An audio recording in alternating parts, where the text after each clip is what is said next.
ये ओपन हो चुका है, ये ओपन हो चुका है। तो रिकॉर्डिंग भी ऑन कर देते हैं, इसको बंद कर देते हैं। आवाज जा रही है, ये हो गया। मेरी आवाज क्लियर आ रही है सभी को? यस सर, क्लियर आ यस रही है। सर। ठीक है ना, स्टार्ट करते हैं। खुशी मेरी आवाज वैसे आ ही रही होगी। तो आज हम लोग जो बात करेंगे है ना, वापस इसको ओपन कर लेते हैं। इसी फाइल को हम कंटिन्यू रखेंगे, दूसरी फाइल अभी लेकर हम नहीं आएंगे है ना। इसी फाइल को कंटिन्यू रखते हैं, फिर हम नई फाइल बनाएंगे, ठीक है। या फिर बना भी सकते हैं अगर आप लोग ये बात समझ चुके हो कि डेटा टाइप्स क्या होते हैं। एक होता है प्रिमिटिव और एक होता है नॉन प्रिमिटिव। प्रिमिटिव का मतलब होता है रेफरेंस डेटा टाइप, यानी कि जैसे कि एरे कलेक्शन ऑफ डेटा कहते हैं जिसे हम, है ना। तो ये रेफरेंस होता है सेम टाइप ऑफ डेटा, जैसे कि ये नाम का डेटा हो गया, ये एज का डेटा हो गया। तो रेफरेंस टाइप क्या होगा, एक तरीके से देखा जाए तो सिंपली अगर हम समझें तो नाम का सिर्फ एक डेटा है और एक एज का डेटा है, ठीक है। इसी तरीके से जब हमने ऑब्जेक्ट बनाया था तो ऑब्जेक्ट का मतलब होता है रियल वर्ल्ड एंटिटी, है ना। यानी कि क्या हम रियल वर्ल्ड की चीजों को भी एक वेरिएबल के रूप में यूज कर सकते हैं, ठीक है। और उसी के लिए ऑब्जेक्ट्स को बनाया गया था कि हम रियल वर्ल्ड में जैसे चीजों को देखते हैं कि हम वैसे की वैसे ही हम लोग अपनी प्रोग्रामिंग लैंग्वेज में भी यूज कर सकते हैं या नहीं कर सकते हैं। तो अब आप समझे कि रियल वर्ल्ड में अगर मैं बात करूं तो मेरी कोचिंग क्लास है, उसमें मेरे कितने स्टूडेंट है, 5 स्टूडेंट है मान लेते हैं, है ना। तो 5 स्टूडेंट्स के मैंने यहाँ पे नाम लिख दिए थे, ठीक है। और उन 5 स्टूडेंट्स को मैंने एज अ रोल नंबर दे दिया था 1 2 3 4 5। अब मैं अगर 3 को एक्सेस करता हूं तो मैं तीसरे नंबर को एक्सेस कर पाऊंगा, 2 को एक्सेस करता हूं तो दूसरे नंबर को एक्सेस कर पाऊंगा। तो रियल वर्ल्ड के, है ना। बाकी अगर आप लोग का भी कंफ्यूजन है ऑब्जेक्ट क्या है और एरे क्या है तो घबराने की जरूरत नहीं है। इन ऑब्जेक्ट की और एरे की क्लास सबसे लंबी चलेगी तो आपको अच्छे से समझ में आ जाएगा। बाकी मैं ये मानता हूं आप लोग को प्रिमिटिव डेटा टाइप्स क्लियर होना चाहिए। प्रिमिटिव डेटा टाइप्स में आपको कंफ्यूजन नहीं होना चाहिए, क्योंकि अभी हमारी जो 5-6 क्लासेस होंगी वो लगभग इन्हीं में चलेंगी, प्रिमिटिव डेटा टाइप्स में।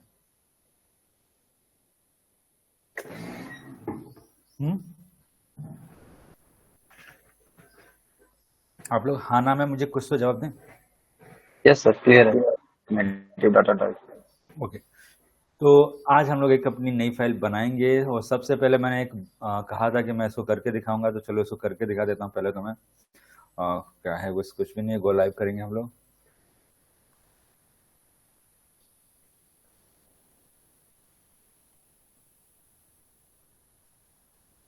बट यहाँ पे थोड़ा सा मुझे एडवांस चीजें यूज करनी पड़ेंगी जो मैंने आप लोग को अभी तक बताई नहीं है, लेकिन हाँ मैं एक बार आपको करके दिखाऊंगा कि किस तरीके से मैं ये भी कर सकता हूँ, ठीक है।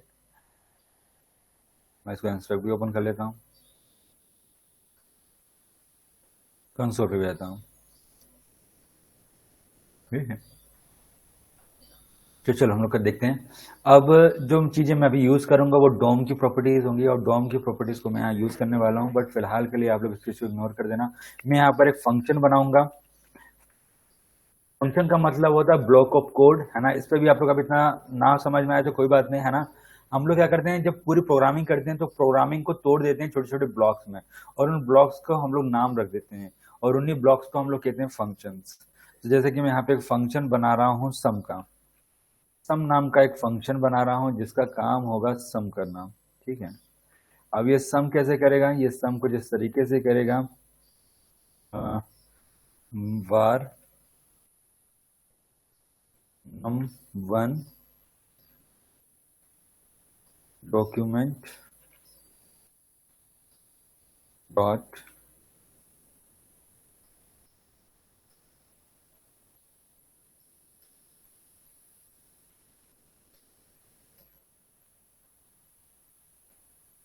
Same num2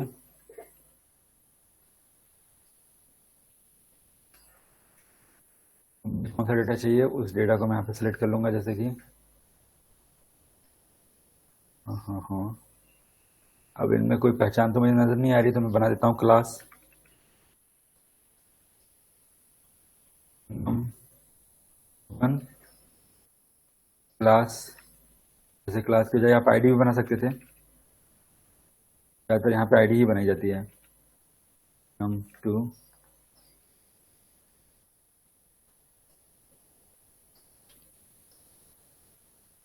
dot num1 and dot num2 और अब हम लोग करेंगे इसी चीज़ को परफॉर्म।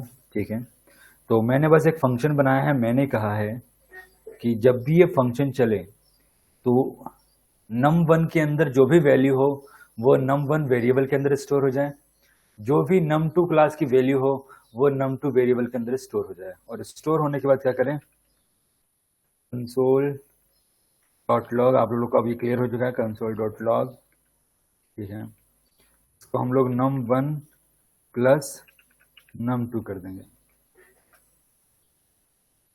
ठीक है, ये अभी नहीं चलेगा, ये तभी चलेगा जब इसको चलने के लिए कहा जाएगा। फंक्शन जो होते हैं ये खास तरह की चीजें है ना, जब तक आप इसको आदेश नहीं दोगे चलने के लिए, जब तक ये एग्जीक्यूट नहीं होगा। ठीक है, एग्जीक्यूट करने का एक आदेश देना पड़ेगा और वो आदेश हम देंगे यहाँ पर। और मैं यहाँ लिख रहा हूँ ऑन क्लिक, जैसे ही कोई इस बटन पर क्लिक करे तो सम नाम का फंक्शन रन हो जाए। ठीक है, बहुत सिंपल सा लिखा है मैंने कहा है जैसे ही कोई क्लिक करे, ये एक इवेंट है, HTML इवेंट्स है। मैंने कहा जैसे ही कोई क्लिक करे सम नाम का फंक्शन एग्जीक्यूट हो जाए। और एग्जीक्यूट होते वो करेगा क्या, सबसे पहले करेगा ये, जो भी वैल्यू लिखी होगी num1 में वो num1 वेरिएबल में चली जाएगी, जो भी num2 में लिखी होगी वो num2 में वेरिएबल में चली जाएगी। और ये तो आपको पता ही है क्या होता है। ठीक है, चलो एक बार हम करके देखते हैं। मैं इसको लिखता हूं यहां पर 52 प्लस 18 कितना होगा, कितना होगा इसका answer? 70। Object HTML elements and HTML input elements, ये चला तो जरूर है लेकिन इसने कुछ अलग तरीके से प्लस किया। अच्छा ओके, मेरी गलती है, वो सही है।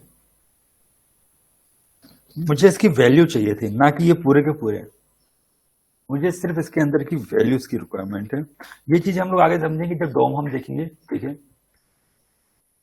वापस एग्जीक्यूट करते हैं। अब मैं लिखता हूं 24 प्लस 16 कितना आंसर आएगा? 2 मिनट। अब एक और चीज हमें करना पड़ेगा इतना सब कुछ करना पड़ता है पार्स इंट,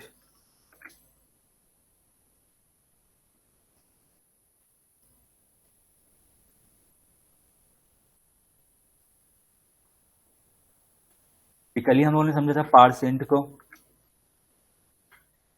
ये क्या करता है, ये किसी भी स्ट्रिंग की वैल्यू को किसमें कन्वर्ट कर देता है, इंटीजर की वैल्यू यानी नंबर में चेंज कर देता है।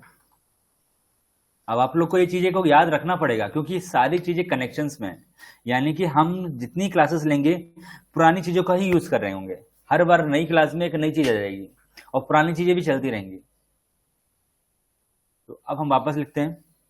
अब मैं यहां पे लिखता हूं 25 प्लस 15। आंसर में क्या आ चुका है, 14 तो काम कर रहा है। ठीक है, अगर मैं यहां पे कोई और वैल्यू दूं 95 प्लस 2, आंसर होगा 97। सम कर रहा है ये बहुत सिंपली और कुछ भी नहीं करा मैंने। अभी यहाँ पे डोम का यूज किया हुआ है मैंने, ये डोम की प्रॉपर्टीज थी। डोम की प्रॉपर्टी का मतलब आप समझ आना, जब भी आप देखो कहीं पे डॉक्यूमेंट लिखा हुआ, क्या दिखा मिल जाए, डॉक्यूमेंट, जैसे कि document dot right, document dot query selector, जब भी आपको डॉक्यूमेंट लिखा मिल जाए सामने तो आप समझ जाना कि यहाँ पे अभी डोम का यूज हो रहा है। ठीक है, तो फिलहाल के लिए अभी डोम बहुत पीछे है, लेकिन हम लोगों ने बस करा ये है कि हमने क्या करा है, HTML एलिमेंट्स को सेलेक्ट किया है।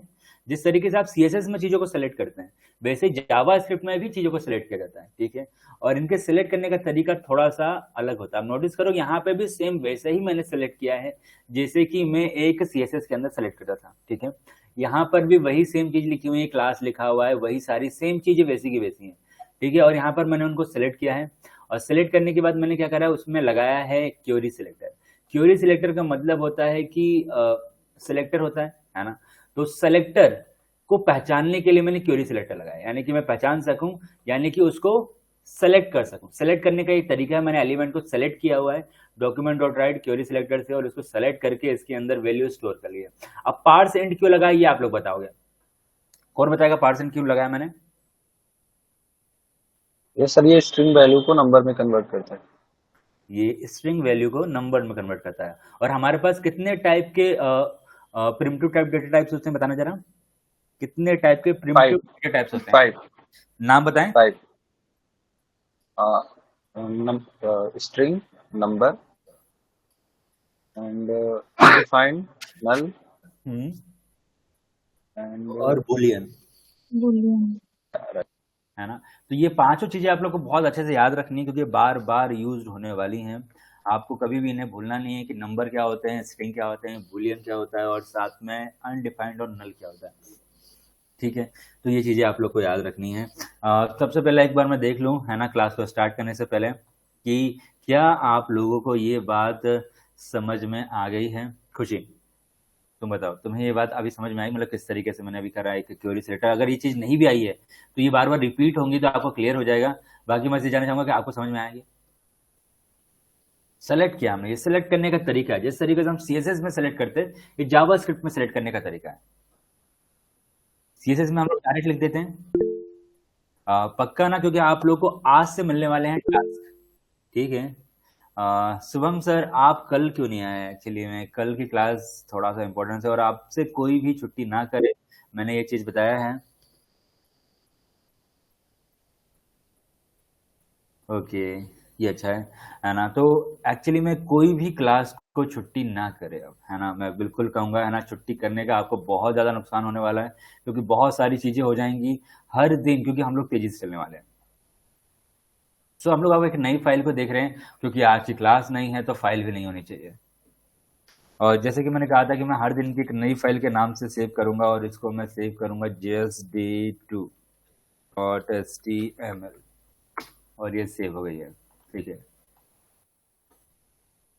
सर एक तो बार सबमिट बटन पे आपने कौन सा फंक्शन परफॉर्म किया है, वो उसकी जल्दी मैंने कोई सा दीजिए। फंक्शन नहीं, कौन मैंने जो फंक्शन बनाया था बस कौन उस सी? फंक्शन को रन किया है। ये फंक्शन को रन करने का तरीका होता है। किसी भी फंक्शन को रन करने के लिए आपको कुछ इस तरीके से लिखना होता है। देखो यहाँ पे फंक्शन का नाम क्या लिखा हुआ है, आप पहले यहाँ पे देख लो सम फंक्शन का नाम क्या लिखा हुआ है। सम फंक्शन लिखा गया और फंक्शन का नाम क्या है, सम लिखा हुआ है। सेम यही की यही चीज मैंने वहां लिखी है बस, है ना। और जो चीजें मुझे परफॉर्म करनी थी वो मैं इसके अंदर लिखूंगा, किसके अंदर, पैरेंथेसिस ब्रैकेट्स के अंदर। ठीक है, ये जब यस तक सर। डेटा नहीं मांगेगा, जब तक कि ये फंक्शन रन ना हो। फंक्शन जैसे ही रन होगा तभी ये डेटा मांगेगा, और ये इन सबको रिकॉर्ड करके कहाँ रख लेगा, इन वेरिएबल्स के अंदर रख लेगा, और इन वेरिएबल्स के अंदर के डेटा को ये परफॉर्म कर देगा। बस, बहुत ही सिंपल सा। ठीक है, तो आप लोगों ने कल समझ लिया वेरिएबल्स क्या होते हैं, और आपने समझा कि डेटा टाइप्स क्या क्या होते हैं। आपने ये भी समझा कि किस तरीके से हम HTML एलिमेंट्स को सेलेक्ट कर सकते हैं। तो इतनी सारी चीज़ों को समझने के बाद आज हम देखेंगे ऑपरेटर्स क्या होते हैं। ऑपरेटर्स का मतलब ये है कि जब मैं यहाँ पर सम कर रहा था, यानी कि जब मैंने लिखा num1 प्लस num2, तो यहाँ पर आपको दोनों वैल्यू को सम मिल रहा था, है ना। तो इन्हीं ऑपरेटर्स को हम समझेंगे, कितने तरह के ऑपरेटर्स होते हैं और इन ऑपरेटर्स के साथ कैसे क्या काम करना है। तो क्या क्लास को रिकॉर्ड कर रहे हैं हम लोग? हाँ, क्लास रिकॉर्ड चालू ही नहीं करा हमने, तो कोई बात नहीं, है ना। अब हम लोग डे टू स्टार्ट कर रहे हैं, मुझे उम्मीद है कि समझ जाएंगे।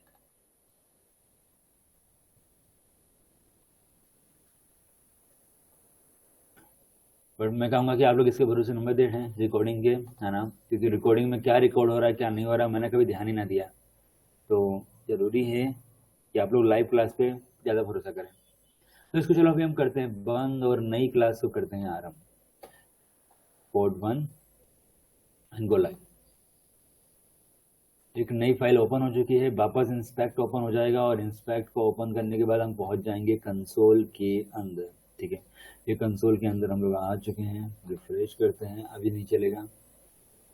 तो सबसे पहले यहाँ पर हम लोग इसको लगा देते हैं, और जैसे सेव करते हैं, और सेव करते ही कम से कम गायब हो जाएगा। तो सम चीज़ें चालू हो चुके हैं। अब हम लोग चीज़ों को स्टार्ट कर रहे हैं, और हम यहाँ पे जब भी जावास्क्रिप्ट पे कोड लिखेंगे, हम लिखेंगे स्क्रिप्ट को, और स्क्रिप्ट के अंदर हम कोडिंग को करेंगे स्टार्ट। ठीक है, अब चीज़ों को स्टार्ट करते हैं आगे उसी तरीके से जैसे कि हम लोग करते आ रहे थे।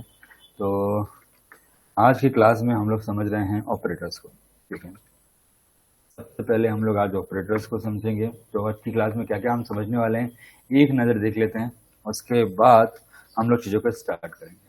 ठीक है, ऑपरेटर्स। ठीक है, ऑपरेटर्स करेंगे। ठीक है, साथ में हम जावा स्क्रिप्ट को थोड़ा सा हिस्ट्री समझेंगे,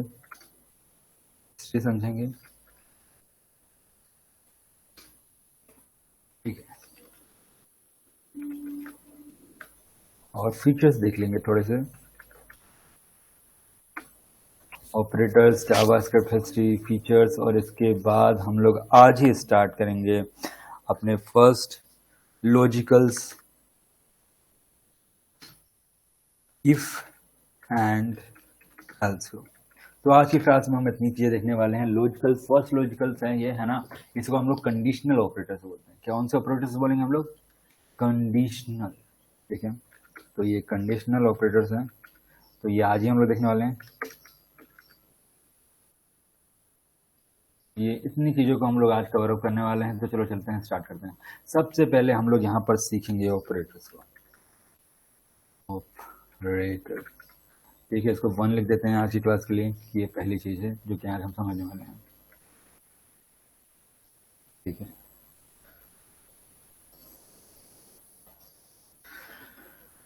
वापस पीपीटी पे चलते हैं, और पीपीटी पे हमें देखने को मिलेगा कि हमारे पास कौन कौन से, इन सबको डिटेल में हम बाद में समझेंगे। ये हमने प्रिमिटिव डेटा टाइप समझा, नॉन प्रिमिटिव डेटा टाइप समझा, और अब हम समझेंगे ऑपरेटर्स। ऑपरेटर्स कितने तरह के होते हैं? वैसे तो ऑपरेटर जो होते हैं वो पूरे तरीके से 7 तरीके के होते हैं। यहाँ पे थोड़े से अधूरे हैं, इसलिए हम क्या करते हैं, इंटरनेट से कुछ निकाल लेते हैं। जावास्क्रिप्ट ऑपरेटर्स, हाँ, इसके अंदर लिस्ट मिल जाएगी। हाँ, ना यहीं पर हमारे पास आ चुका है। ऐसे ही कॉपी कर लेते हैं हम लोग, और कॉपी करके हम लोग यहाँ ले आते हैं।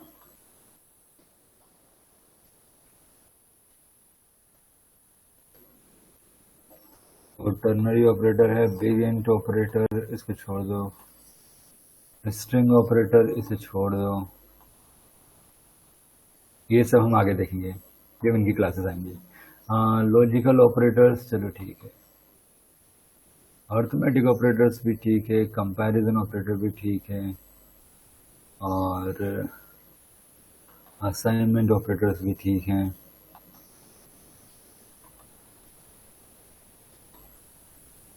हम यहाँ पे ओपन भी कर लेते हैं, क्योंकि एक्चुअली में हमें जो पढ़ा रहा है वो कोई बुरी चीज़ नहीं पढ़ा रहा है। मतलब हमारा सबसे मेन है assignment operators, comparison operators,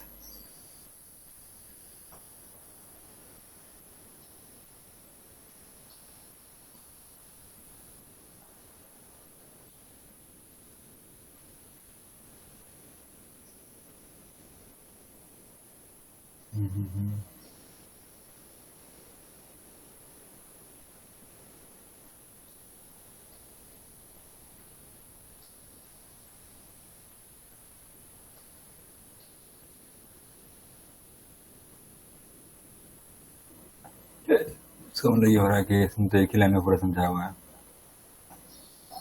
assignment operators,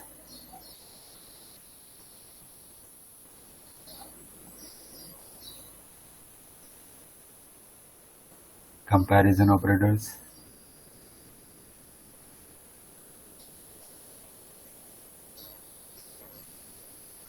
arithmetic operators, bitwise operators,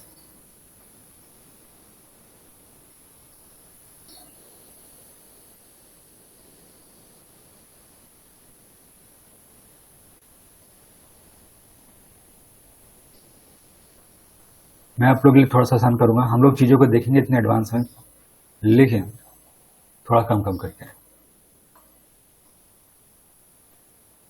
जैसे कि आप लोगों को थोड़ा सा ये क्लियर समझ में आए। तो सबसे पहले मैं रखूंगा सबसे इजी चीज़, अर्थमेटिक ऑपरेटर्स। मैं अपनी लाइन को चेंज कर रहा हूँ, और मैं रख रहा हूँ सबसे पहले अर्थमेटिक्स ऑपरेटर्स। अर्थमेटिक ऑपरेटर्स क्या क्या होते हैं, एक बार हम बात करें इनकी ही।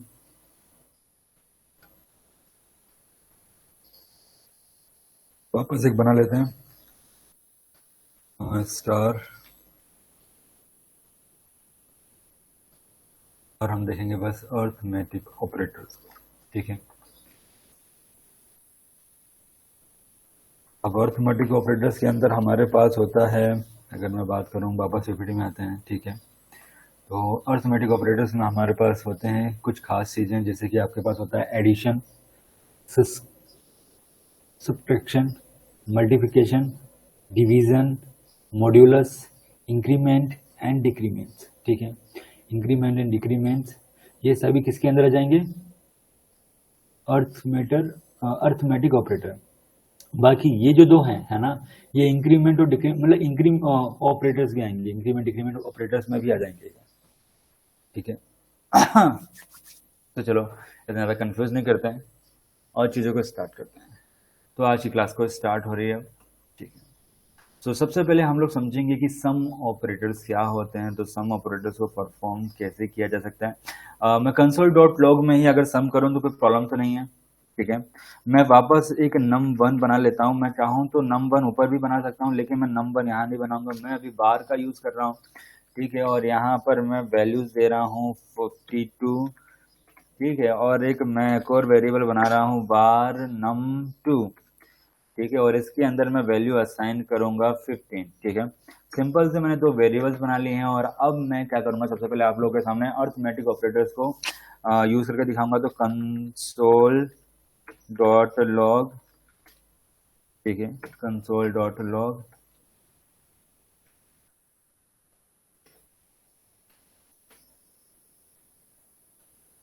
और आपको ये पहले भी देख चुके हैं इसलिए आपको बड़ा आसान सा लग रहा होगा कि बस कुछ भी नहीं किया गया है, मैंने तो num1 और num2 को सम कर दिया। ये एक अर्थमेटिक ऑपरेटर्स हैं। अर्थमेटिक ऑपरेटर्स का काम होता है plus, minus, multiplications, division and modulus, ठीक है। एक एक चीज़ों को हम लोग समझेंगे, पांचों को एक बार समझते हैं, ठीक है। अगर मैं 52 को प्लस कर दूं 15 से तो मुझे मिलता है 67। अगर मैं माइनस कर दूं तो मुझे क्या मिलेगा? आप लोग ये चीज़ें पहले से पता है इसलिए बताना आसान होगा मेरे लिए, ठीक है, 37। अगर मैं इसी चीज़ को कर दूं डिवाइड, ठीक है, अगर मैं इस चीज़ को कर दूं डिवाइड तो मुझे उसका डिवीजन मिल जाएगा, ठीक है। अगर मैं इसी चीज़ को कर दूं मल्टीप्लाई तो आपको मिल जाएगा उसका मल्टीप्लाई वैल्यू, ठीक है। और अगर मैं ऐसी चीज़ को कर दूं मॉड्यूलस, ठीक है, तो आपको मिल जाएगा इसकी रिमाइंडर वैल्यू। अगर कोई रिमाइंडर वैल्यू आएगी तो आपको मिल जाएगी। वैसे इसका रिमाइंडर वैल्यू क्या आना चाहिए, कोई बता सकता है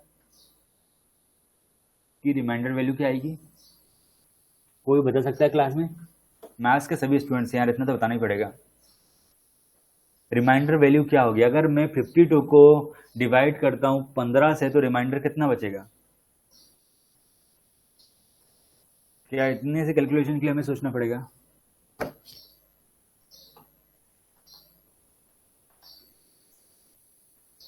कोई तो बोलो। रिमाइंडर क्या बचेगा? अगर मैं 52 को डिवाइड करता हूं 15 से तो रिमाइंडर कितना बचना चाहिए? सर 3 पॉइंट कुछ वैल्यू है पॉइंट। ऐसा कैसे आएगा? ये 3 पॉइंट कहाँ से आ गया? मैं डिवाइड थोड़ी कर रहा हूँ, मैं तो रिमाइंडर वैल्यू मांग रहा हूँ। रिमाइंडर का मतलब होता है जब मैं 15 से डिवाइड करूंगा तो 3 बार में डिवाइड होगा, ठीक है ना, यानी कि 45, ठीक है। 45 आएगा, 15 को अगर हम 3 बार करेंगे तो 45 आएगा, ठीक है। अब 52 से जब 45 माइनस होगा तो कितना बचेगा? 7 बचेगा। तो रिमाइंडर वैल्यू कितनी बची? 7, क्योंकि वो डिवाइड नहीं हो सकती। तो जो वैल्यू डिवाइड नहीं हो सकती उस वैल्यू को हम रिमाइंडर वैल्यू बोलते हैं। Yes sir.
में अगर माइनस माइनस होगा तो इसका काम होता है एक वैल्यू माइनस कर देना, यानी कितनी वैल्यू माइनस कर देना, -1। ठीक है, तो आप नोटिस करो वैसे तो ये 52 था, और कितनी वैल्यू हो चुकी है, ये 53 हो चुकी है ना। अगर मैं इसी चीज को वापस कॉपी कर लूं, इसी चीज को मैं वापस कॉपी करूं और वापस पेस्ट कर दूं, ठीक है, अब कितनी वैल्यू नजर आएगी आप लोग, दो बार, एक बार 53 नजर आएगी और एक बार कितनी नजर आएगी, 54 आ रही है। एक बार 53 नजर आई क्योंकि एक बार इंक्रीमेंट हुआ, तो यहाँ पे हम लोगों ने इसको डिस्प्ले किया, ठीक है। फिर उसी वैल्यू में फिर इंक्रीमेंट हुआ, तो फिर हमें यहाँ नजर आया। ये जितनी बार सम नम प्लस प्लस चलेगा, यानी कि मैं अगर इसको 5 बार लिखता हूँ, ठीक है, अब आप लोग बता सकते हैं कि कितनी वैल्यू यहाँ पर आएगी, टोटल बताएं कितनी वैल्यू आ जाएगी, अब कौन बताएगा। मैं चाहता हूँ कि इसको बताएं, खुशी बताएंगे, खुशी कितनी वैल्यू यहाँ पर आएगी,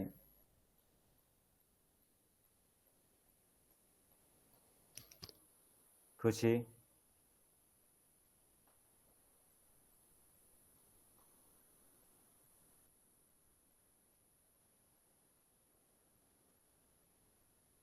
मेरी आवाज नहीं आ रही क्या किसी को। ये सर आ रही थी, उनके साइड में भी प्रॉब्लम रही होगी, नेटवर्क प्रॉब्लम। ओके, 57, खुशी ने मुझे बताया 57, एक बार मैं काउंट करता हूँ, नहीं खुशी 57 नहीं आएगा, एक बार और चांस देता हूँ, फिर से सम करो, एक बार अच्छे से देखो इसे,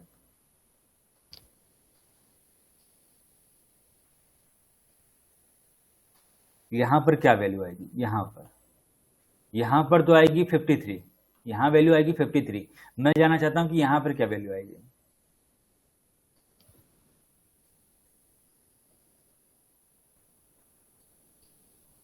58, ठीक है, आंसर आएगा 58। मैं सर फिर कर रहा हूँ, है ना, आंसर क्या आ चुका है यहाँ पे 58, बहुत ही सिंपल सा था, ये 2 है ना, 1 2 3 4 5 6, यानी कि अगर मैं 6 को प्लस करता हूँ 52 से तो कितना आंसर आएगा 58, राइट, है ना।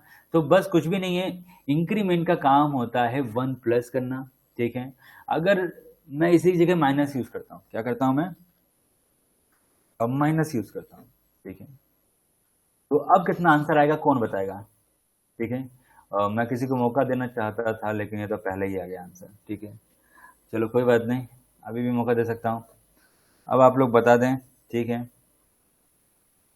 कौन बताएगा आंसर, कितना आंसर आएगा, अब आंसर कितना आएगा कौन बताएगा, 46। 46 कितना सकता है मैम, 46, मतलब ये तो सिर्फ इंक्रीमेंट है, 1 नंबर प्लस हो रहा है या 1 नंबर माइनस हो रहा है, आपको समझना पड़ेगा, 1 नंबर प्लस हो रहा है या फिर 1 नंबर माइनस हो रहा है। जिस तरीके से सिर्फ एक नंबर की बात हो रही है, अभी सिर्फ एक नंबर ही प्लस हो सकता है और एक नंबर ही माइनस होता है। इंक्रीमेंट और डिक्रीमेंट का जो काम होता है वो एक्चुअली में जितनी बार आप इंक्रीमेंट लगाएंगे एक नंबर प्लस हो जाएगा, जितनी बार आप डिक्रीमेंट लगाएंगे एक नंबर माइनस हो जाएगा। तो मैं तो बस इतना जानना चाहता हूँ कि यहाँ पर कितना आंसर आएगा। अगर मैंने 2 बार डिक्रीमेंट लगाया और 4 बार इंक्रीमेंट लगाया हुआ है, ठीक है, तो एक्चुअल में आंसर क्या आएगा, 52 के बाद क्या आंसर आना चाहिए यहाँ पे,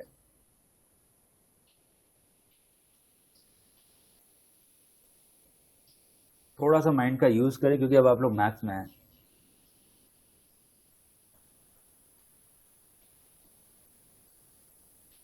आप लोग इसको कॉपी पेन में भी कर सकते हैं, पहले कॉपी पेन में करके देखें तो शायद आप लोग को अच्छा आइडिया लगेगा।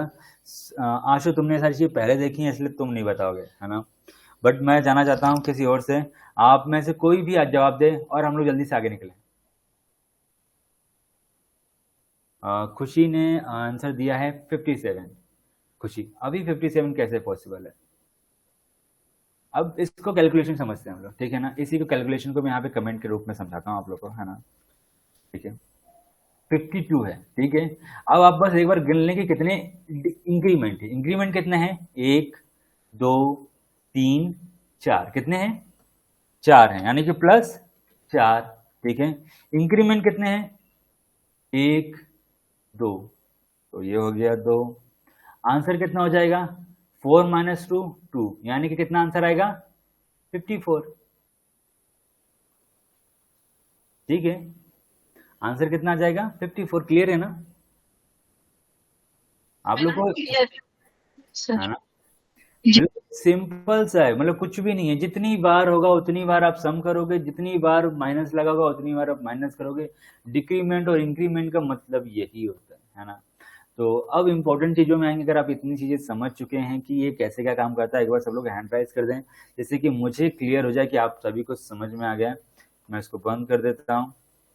तो एक्चुअली मैं आप लोगों को पहले से हैंड राइज है, तो नीचे करके हैंड राइज करें। ओके, सर शुभम सर बोले हैं कि उनको नहीं समझ आया। शुभम सर को समझ में नहीं आया?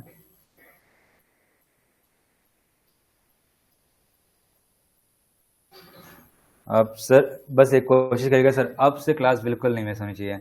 कोई प्रॉब्लम नहीं सर, मैं ये समझाता हूँ आप लोग को, है ना। ये होता है इंक्रीमेंट ऑपरेटर। इंक्रीमेंट ऑपरेटर और डिक्रीमेंट ऑपरेटर्स, ठीक है। तो इंक्रीमेंट ऑपरेटर का काम होता है बढ़ना। क्या होता है इंक्रीमेंट का मतलब? इंक्रीमेंट का काम होता है बढ़ना, और डिक्रीमेंट का काम होता है, सॉरी यहाँ पे मैंने डिक्रीमेंट तो लिखा ही नहीं, डिक्रीमेंट। डिक्रीमेंट, डिक्रीमेंट का काम होता है घटना, ठीक है। इंक्रीमेंट का काम होता है बढ़ना और डिक्रीमेंट का काम होता है घटना। अभी हम लोग क्या करते हैं, इतने बड़े को ना देख करके पहले सिंपल से एक चीज को समझें, फिर हम लोग आगे देखेंगे। इसको वापस हटा देते हैं, ठीक है। अब जब मैं लिखूंगा प्लस प्लस, अब मैं यहाँ पे लिखता हूँ प्लस प्लस, तो एक नंबर प्लस होगा। मैं लिखता हूँ माइनस माइनस, तब एक नंबर माइनस होगा। फिर मैं लिखता हूँ प्लस प्लस, एक नंबर प्लस होगा। और फिर मैं लिखता हूँ माइनस माइनस, तो एक नंबर माइनस होगा। और ये किसमें फर्क पड़ेगा? आपके नम वन पर। यानी कि अगर आप प्लस करोगे तो ये 3 हो जाएगा, और माइनस करोगे तो 1 हो जाएगा, ठीक है। तो डिक्रीमेंट और इंक्रीमेंट और डिक्रीमेंट में बस इतना छोटा सा फर्क है। तो पहला तो मैं यहाँ पे पूछ लूँ, फिर मैं आगे चलूंगा। तो ये बात समझ में आई सर? मतलब इजी लगा अभी?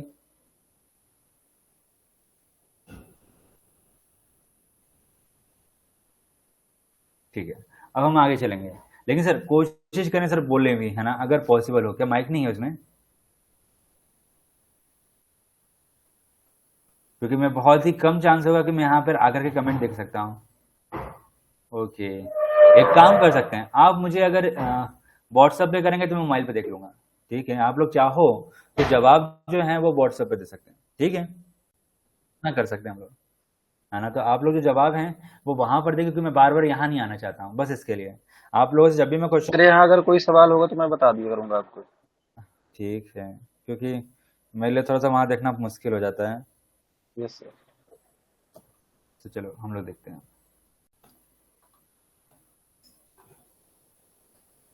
अब हम लोग वापस चलते हैं अपनी क्लास की ओर, ठीक है। और ये आ चुके हैं, ठीक है। तो इंक्रीमेंट डिक्रीमेंट आप लोगों के लिए क्लियर है, ठीक है, कि इंक्रीमेंट का काम क्या होता है, डिक्रीमेंट क्या होता है। अब ये तो प्लस प्लस का मतलब होता है, इसका मतलब होता है 1 प्लस करना, है ना। अगर मैं चाहूं तो यहाँ पर नंबर का यूज कर सकता हूँ। जहां पर मैंने 2 बार माइनस लिखा था, वहां पर मैं क्या कर देता हूँ, यहाँ मैं लिख देता हूँ 5। क्या लिख दिया मैंने? अगर मैं नम 1 से -5 कर दूं, अगर मैं नम 1 से -5 कर दूं, तो आंसर कितना आएगा? आंसर आएगा 47। आंसर कितना आएगा? 47। अगर 52 से अगर 5 माइनस होगा तो कितना आएगा? राइट है ना। 2 मिनट, ये कैसा error है?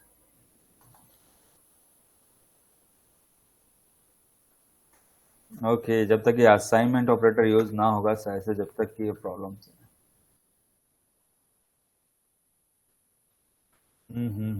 बट इंक्रीमेंट के लिए जरूरी नहीं होता है। ओके,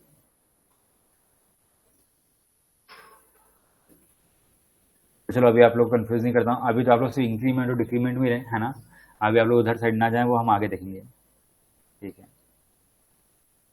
तो इंक्रीमेंट और डिक्रीमेंट का काम होता है एक वैल्यू को प्लस करना या फिर एक वैल्यू को माइनस करना। ठीक है, अब अगर आप ये बात समझ चुके हैं तो अब जो सबसे इंपॉर्टेंट बात है वो है पोस्ट इंक्रीमेंट और प्री इंक्रीमेंट, कि कब यूज होता है पोस्ट इंक्रीमेंट और कब होता है प्री इंक्रीमेंट। ठीक है, अब इस चीज को समझने का जो सबसे आसान तरीका है वो है यहाँ पर। ठीक है, अब यहीं पर हम लोग क्या करते हैं, यहीं पर हम लोग चीज़ों को अप्लाई करेंगे और करके देखेंगे। ठीक है, नम टू को भी प्लस कर देते हैं।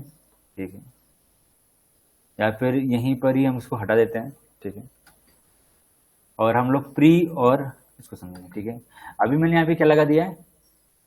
ठीक है, अभी सिर्फ और सिर्फ अगर आप डिक्रीमेंट और इंक्रीमेंट समझ चुके हैं तो ये तो समझ चुके होंगे, इंक्रीमेंट का मतलब माइनस होता है और डिक्रीमेंट का माइनस मतलब माइनस होता है और इंक्रीमेंट का मतलब होता है प्लस करना।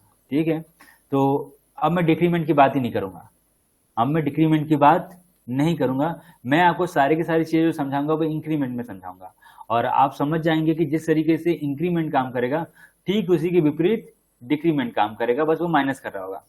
ये बात क्लियर है सभी के लिए? ठीक है ना। सो चलो, अब मैं यहाँ पर पोस्ट इंक्रीमेंट लगा रहा हूँ। पोस्ट इंक्रीमेंट का मतलब होता है पहले मैंने नंबर लिखा और उसके बाद प्लस प्लस लगाया। ठीक है, यानी कि पोस्ट यानी बाद में लिखा। मैंने जो इंक्रीमेंट करा वो कब करा है? अभी बाद में करा है। इस आंसर को देख लेते हैं,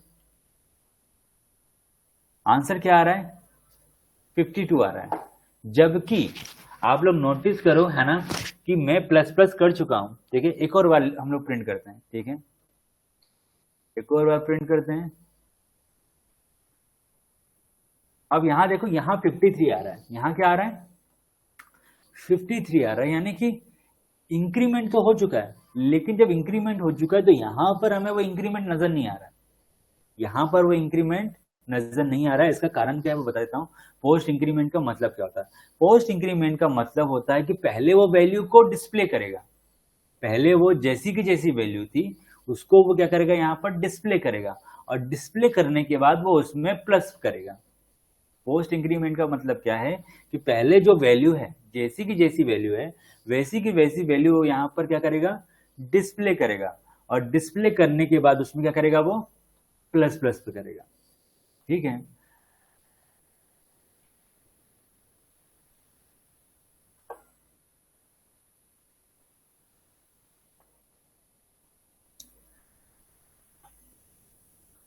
ठीक है।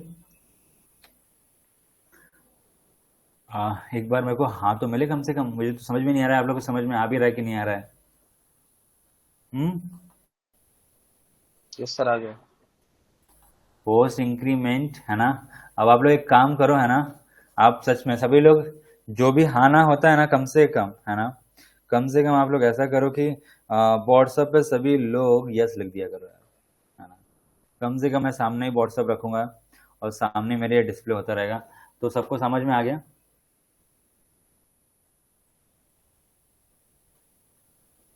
हम्म, यस सर। ओके। खुशी?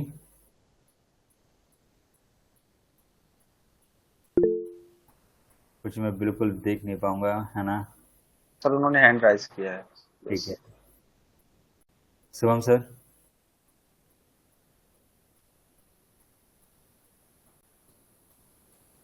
चलो, मैं इसी चीज को एक बार फिर से समझता हूँ। ठीक है, तो ये हो गया पोस्ट इंक्रीमेंट। ठीक है, पोस्ट इंक्रीमेंट का मतलब होता है जैसा का जैसा नंबर है वैसे का वैसा नंबर डिस्प्ले करना, और उसके बाद क्या करना, इंक्रीमेंट करना, यानी कि 1 प्लस कर देना, और 1 प्लस करने के बाद वो अभी नजर नहीं आएगा, दूसरी लाइन में नजर आएगा। ठीक है, लेकिन अगर मैं इसको क्या कर देता हूँ, प्री इंक्रीमेंट कर देता हूँ। ठीक है, अब मैंने क्या करा है, जिस प्लस को मैंने बाद में लगाया था उसी प्लस को मैंने अब पहले लगा दिया। ठीक है, तो अब ये कंडीशन कहती है कि पहले मैं प्लस करूंगा, पहले जो नंबर होगा, पहले जो नंबर होगा मैं उसमें प्लस करूंगा, और उसके बाद चीजों को डिस्प्ले करूंगा।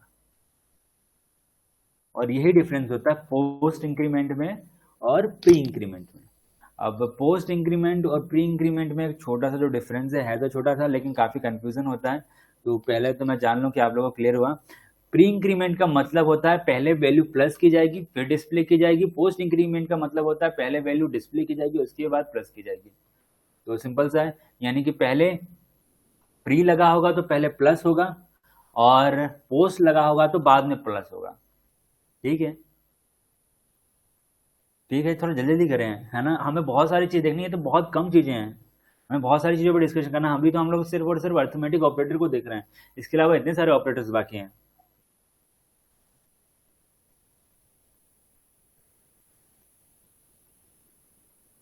Yes sir. तो आप लोग को जल्दी जल्दी मुझे चाहिए होगा रिप्लाई कि हाँ आपको आ गया, है ना। ठीक है, तो शुभम सर ये क्लियर हो गया ना। मतलब प्री का मतलब होता है पहले प्लस करेंगे फिर डिस्प्ले करेंगे, पोस्ट का मतलब होता है कि पहले डिस्प्ले करेंगे फिर प्लस करेंगे। ओके ना, अब हम लोग आगे चलेंगे और ठीक इंक्रीमेंट इसका विपरीत होगा। तो मेरे ख्याल से आप लोग को ये बात क्लियर हो गई, है ना। अब हम लोग चलेंगे फिर से एक नए ऑपरेटर की ओर और इसको कर देंगे हम पूरी तरीके से कमेंट्स। ठीक है, मैं इस वैल्यू को कमेंट नहीं करूंगा कभी भी। कौन सी वैल्यू को? इस वैल्यू को कमेंट नहीं करने वाला हूं। ठीक है, और बस अब मैं क्या करूंगा, वापस इसको कॉपी कर लेता हूँ। ये समझने के लिए आपको समझना होगा किस तरीके से नोट्स इसी में बन रहे हैं। ठीक है, और इसी को मैं आगे लगाता हूँ।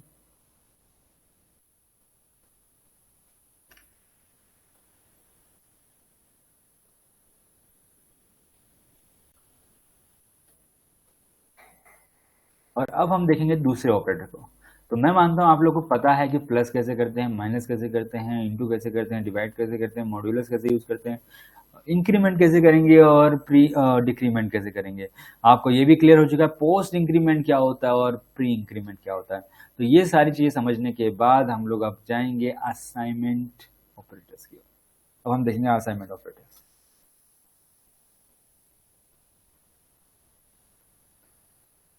अब असाइनमेंट ऑपरेटर्स का काम क्या होता है? असाइनमेंट ऑपरेटर का काम होता है वैल्यू को असाइन करना, यानी कि असाइनमेंट ऑपरेटर बहुत ही एक तरीके से सिंपल चीज का हूँ। तो वापस मैं लिखता हूँ कंसोल डॉट लॉग। ठीक है, और कंसोल डॉट लॉग। ठीक है, और नम1 ही मानते हैं। ठीक है, हम नम1 पे काम करने दो और एक और चीज इसको थोड़ा बाहर रख लेते हैं, तो इसके अंदर रखने की जरूरत नहीं है हमें।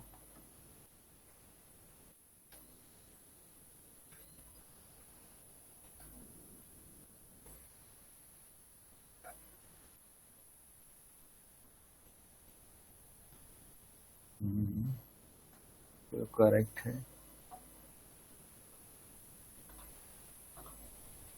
आ चुका है 52 ना। अब हम समझेंगे क्या होता है असाइनमेंट ऑपरेटर। असाइनमेंट ऑपरेटर का मतलब होता है कुछ भी असाइन करना। ठीक है, अब असाइन करने का मतलब क्या है? सबसे पहला एग्जांपल यही खुद है ना, कि मैंने num1 के अंदर असाइन यूज किया है। ये असाइनमेंट ऑपरेटर होता है जो आप ये देख रहे हैं, है ना। इसी सिंबल को हम लोग असाइनमेंट ऑपरेटर कहते हैं। इसका काम होता है असाइन करना। जैसे कि मैंने क्या करा है, num1 के अंदर क्या असाइन कर दिया है, 52 को असाइन कर दिया है। और 15 के अंदर क्या num2 के अंदर क्या असाइन कर दिया है, 15 को असाइन कर दिया। असाइनमेंट का मतलब होता है एज अ वैल्यू पास करना, यानी किसी के अंदर कोई भी वैल्यू असाइन करना। ठीक है, तो चलो इसको हम ध्यान से समझते हैं। अब जैसे मैं यहीं पे लिखता हूँ num1 जो है ना, num1 जो है, num1 के अंदर आप 10 और असाइन कर दो। मैंने क्या कहा है, जो num1 है ना, उस num1 के अंदर num1 में जो भी हो उसके साथ 10 को प्लस कर दो और उसको num1 में असाइन कर दो। ठीक है, अब num1 में पहले से क्या लिखा था, 52। ठीक है, और हम प्लस कितना कर रहे हैं, 10। तो 52 प्लस 10 62। अब जब 62 यहां हो जाएगा तो अभी क्या जाएगा, असाइन हो जाएगा किसके अंदर, num1 के अंदर, और हमें आंसर क्या मिलेगा, 62। ठीक है, बहुत ही सिंपल सा था। ठीक है, इसी चीज को अगर मैं कर देता हूं -10, ठीक है, फिर से वो देखेगा num1 के अंदर क्या है, 52, माइनस कर रहा हूं मैं 10, कितना बचा, 42, और 42 को मैं वापस वैल्यू असाइन कर रहा हूं num1 में। अब num1 की वैल्यू क्या होगी, 42, और आंसर हो जाएगा 42। ये एक बेसिक सा मैंने आप लोग को असाइनमेंट ऑपरेटर के बारे में बताया। पहले तो आप लोग इसको क्लियर करें और फिर हम लोग डिटेल में समझेंगे कि असाइनमेंट ऑपरेटर्स क्या होता है। तो आप लोग को ये बात क्लियर हुई कि असाइनमेंट ऑपरेटर क्या होते हैं? Yes, sir. है ना। असाइनमेंट ऑपरेटर का काम सिर्फ वो होता है, एक तरीके से देखा जाए तो वैल्यू असाइन करना। ठीक है, वैल्यू असाइन करने का काम करते हैं असाइनमेंट ऑपरेटर्स।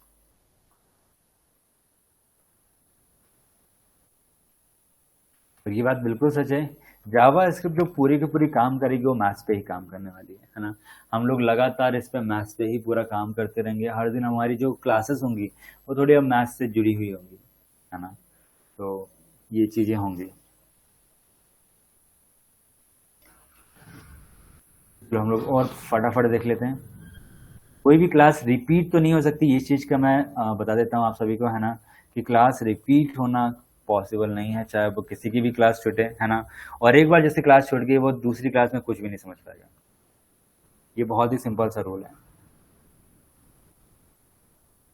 सो ये हैं हमारे कंपैरिजन ऑपरेटर्स या फिर असाइनमेंट ऑपरेटर्स। ठीक है, अभी असाइनमेंट ऑपरेटर्स को मैंने अलग से लिखा नहीं है। ठीक है, ये रहे, सॉरी लिखा है।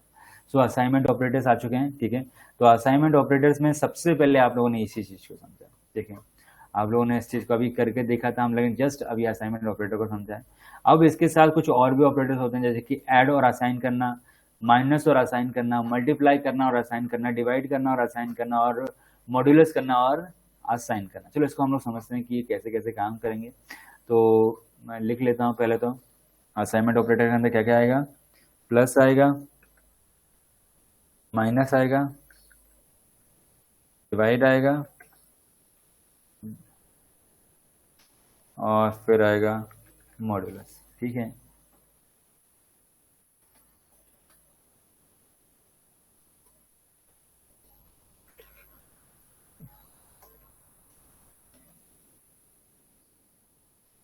ठीक है। तो चलो इसको हम करते हैं। ठीक है, अभी आप लोगों ने क्या करा था, यहाँ पर मैंने करा ये था। ठीक है, हटा देता हूँ। ठीक है, अब इसको हटा देता हूँ और मैं लिखता हूँ प्लस। ठीक है, अब इसका क्या मतलब हुआ। ठीक है, ये कह क्या रहा है इसको समझते हैं हम लोग, है ना। पहले हम लोगों ने क्या करा था, हमने लिखा था कुछ ऐसा। ठीक है, हमने कुछ ऐसा लिखा था, num1 प्लस 10, num1 प्लस 10, और हमें आंसर क्या मिल रहा था यहाँ पर 62। हमें आंसर मिल रहा था 62। ठीक है, अब इसी चीज को लिखने का एक तरीका है। ठीक है, इतनी लंबी वैल्यू लिखने की जरूरत नहीं है आप लोग को, है ना। आप लोग को लिखने की जरूरत है कुछ ऐसा। ठीक है, अब ये कहता क्या, ये कहता है ये रीड यहां से करेगा, और ये रीड ऐसे करेगा कि पहले num1 में प्लस कर दो 10 को। क्या कहेगा, पहला पहला ऑपरेटर समझेंगे आप लोग। ये कहता है पहले क्या करो आप, num1 में प्लस कर दो 10 को। ठीक है, और जो आंसर आएगा उसको असाइन कर दो num1 में। थोड़ा कंफ्यूजन ना हो तो सिंपल से समझाता हूं, है ना। ये पहला ऑपरेटर पहले काम करेगा, दोनों ऑपरेटर को अलग अलग काउंट करें आप, दोनों ऑपरेटर को अलग अलग काउंट करें। पहला ऑपरेटर कहता है कि आप num1 में प्लस कर दे 10 को। अगर मैं इसको हटा दूं तो क्या होगा, num1 प्लस 10, यानी कि ये कह रहा है num1 को प्लस कर दें 10 से, तो कितना हो जाएगा 62। और फिर कहता है अभी असाइन, अब इस ऑपरेटर को भूल जाएं कि ऑपरेटर यहां पर है। ठीक है, वैल्यू कहां पहुंच चुकी है, यहां पर पहुंच चुकी है। यहां पर क्या आंसर आ चुका होगा 62, और कहता है 62 को असाइन कर दे num1 में। 62 को असाइन कर दे num1 में। दोनों ऑपरेटर को एक बार ये ऑपरेटर काम करेगा और दूसरी बार ये ऑपरेटर काम करेगा। ठीक है, दोनों ऑपरेटर अलग अलग काम करेंगे। ठीक है, और आंसर हमें क्या मिलेगा, 62 मिल रहा है। अगर 11 लिख दूं तो भी 63 काम करेगा। ठीक है, सेम वही लाइन है, बस उसी लाइन को हमने शॉर्ट कर दिया। क्या करा है हमने, उसी लाइन को शॉर्ट कर दिया। चाहे तो हम वैसा लिख सकते हैं, चाहे तो हम ऐसा लिख सकते हैं। ठीक है, दोनों चीजों को लिखा रहने देता हूं आप लोग के लिए।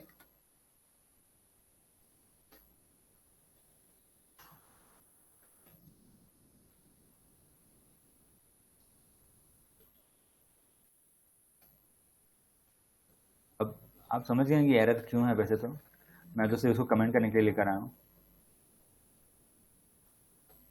ठीक है,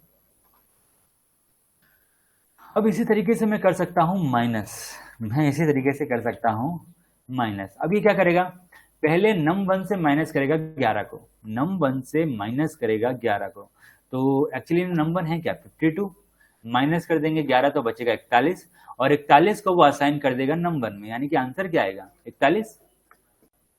ठीक है, इसी तरीके से मैं कर देता हूं इसमें ही डिवाइड। ठीक है, अगर मैं 11 से डिवाइड करता हूं 52 को, ठीक है, अगर मैं 11 से डिवाइड करता हूं 52 को, तो जो भी वैल्यू आएगा, है ना, जो भी वैल्यू आएगा वो पहले डिवाइड का आंसर आएगा, और वो डिवाइड का आंसर ही नंबर के अंदर सेव हो जाएगा।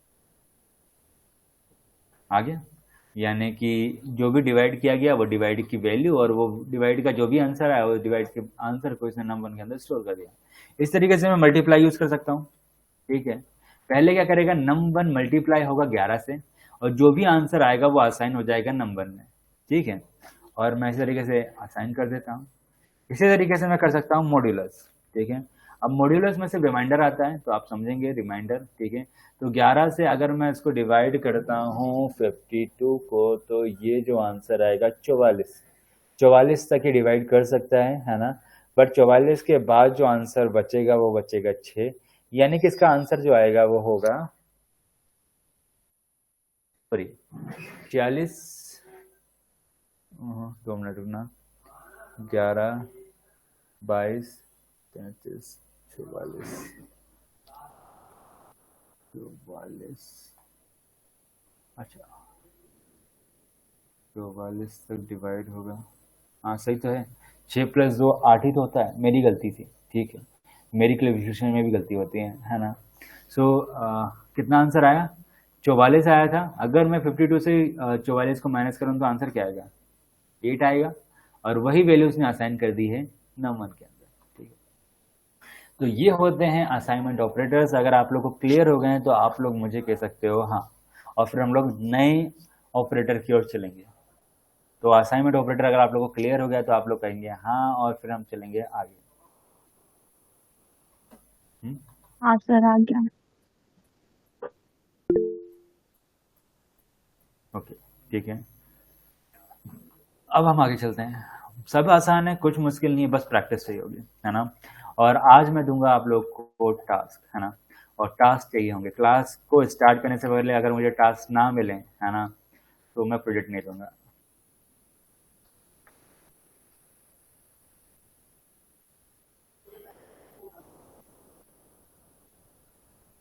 अब हम लोग वापस इसी चीज को फिर कॉपी करते हैं, कॉपी करके यहाँ लाते हैं, फिर स्टार लगाते हैं, सॉरी, और फिर इसको हम नेक्स्ट लाइन पे लेके जाते हैं।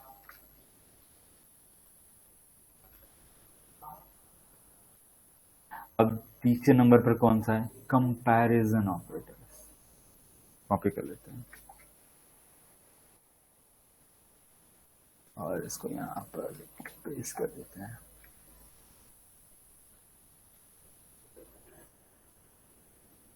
और वापस हमने पीपीटी की ओर चलते हैं। कंपैरिजन ऑपरेटर, ठीक है। अब ये कंपैरिजन ऑपरेटर्स को समझने के लिए आपको जानना पड़ जाएगा कि ये जो आंसर देगा हमेशा, ये आंसर होगा हमेशा बुलियन में। आंसर कैसा होगा हमेशा, बुलियन में, यानी कि या तो आप सही कह रहे हैं या फिर आप गलत कह रहे हैं, यानी ये कंपैरिजन है, ये कंपेयर करेगा, और अगर कंपेयर सही निकलता है तो उस कंडीशन में ये आपको ट्रू देगा, और अगर कंपेयर आपका गलत निकलता है तो ये आपको देगा फॉल्स। ठीक है, अब फिलहाल के लिए मैं बस एक इफ और एल्स को यूज करूंगा, ठीक है, पहली बार, जिससे कि मैं आप लोग को एक चीज समझा सकूं। चलो, और जितने ऑपरेटर्स यहाँ लिखे हैं सारे के सारे ऑपरेटर हम यहाँ ले आते हैं, जैसे कि प्लस प्लस,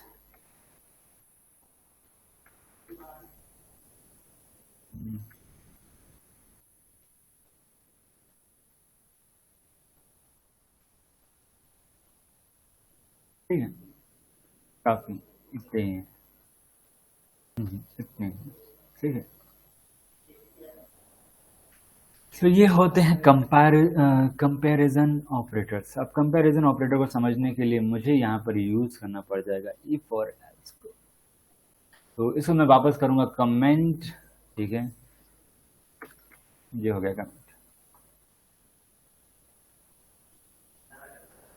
तो आप समझ जाइएगा कि मैं बस इसको कमेंट नहीं करूंगा नम 1 नम 2 को, लेकिन बाकी जितनी चीज़ें आती जाएंगी है ना, वो वो होती जाएंगी। और आपको ध्यान रखना है कौन सी लाइन कहाँ से स्टार्ट हो रही है, यहाँ से स्टार्ट हो रही है। इसके आगे मैं लगा देता हूँ कुछ ऐसा जैसे कि आपको याद आ जाए, जैसे कि स्टार बहुत सारे लगा देता हूँ। यहाँ पर एक नई कहानी स्टार्ट हो रही थी, यहाँ पर स्टार लगा देता हूँ, यहाँ पर स्टार लगा देता हूँ। ठीक है, ये सारी चीज़ें हो चुकी हैं। और ये क्या, मैंने गलत जगह लगा दिया है।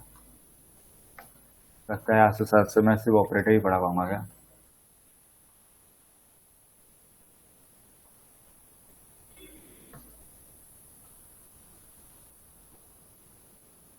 ऑपरेटर्स भी बहुत इंपॉर्टेंस रखते हैं। ठीक है, जो बिना ऑपरेटर्स के आप कुछ भी नहीं कर सकते जावास्क्रिप्ट के अंदर। अब चलो इफ एल्स की कहानी को देखते हैं, और इफ एल्स की कहानी को हम लोग समझेंगे। वैसे इफ एल्स को इतना ध्यान मत देना आप लोग, ये तो हम लोग आगे समझेंगे। लेकिन इफ एल्स का मतलब ये होता है या तो आप सही कह रहे हैं या फिर आप गलत कह रहे हैं। ठीक है, तो इसी चीज को हम लोग लेंगे। ठीक है, जैसे कि मैं कहता हूँ सबसे पहले यहाँ पे मैं ऐसे कहता हूँ कि जो num 1 है ना, num 1 जो है वो बराबर है 52 के। ठीक है, और ये आंसर मुझे देगा कंसोल के अंदर। ठीक है, डॉट लॉग are you right, are you right, यानी कि आप सही कह रहे हैं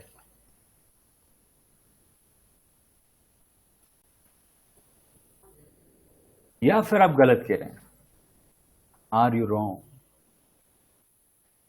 या तो आप गलत कह रहे हैं, आर यू रॉन्ग। या तो आप सही कहेंगे या फिर आप गलत कहेंगे, दो में से एक कहानी होगी। ठीक है, और इसे ही हम कहते हैं कंपैरिजन ऑपरेटर्स। यानी कि आप या तो एक टाइम पे आपकी कंडीशन ट्रू हो सकती है या फिर कंडीशन फॉल्स हो सकती है, क्योंकि आंसर आपको हमेशा मिलेगा as a true and false. True and false में आपको आंसर मिलने वाला। ठीक है, तो इस चीज को आप लोग समझेंगे।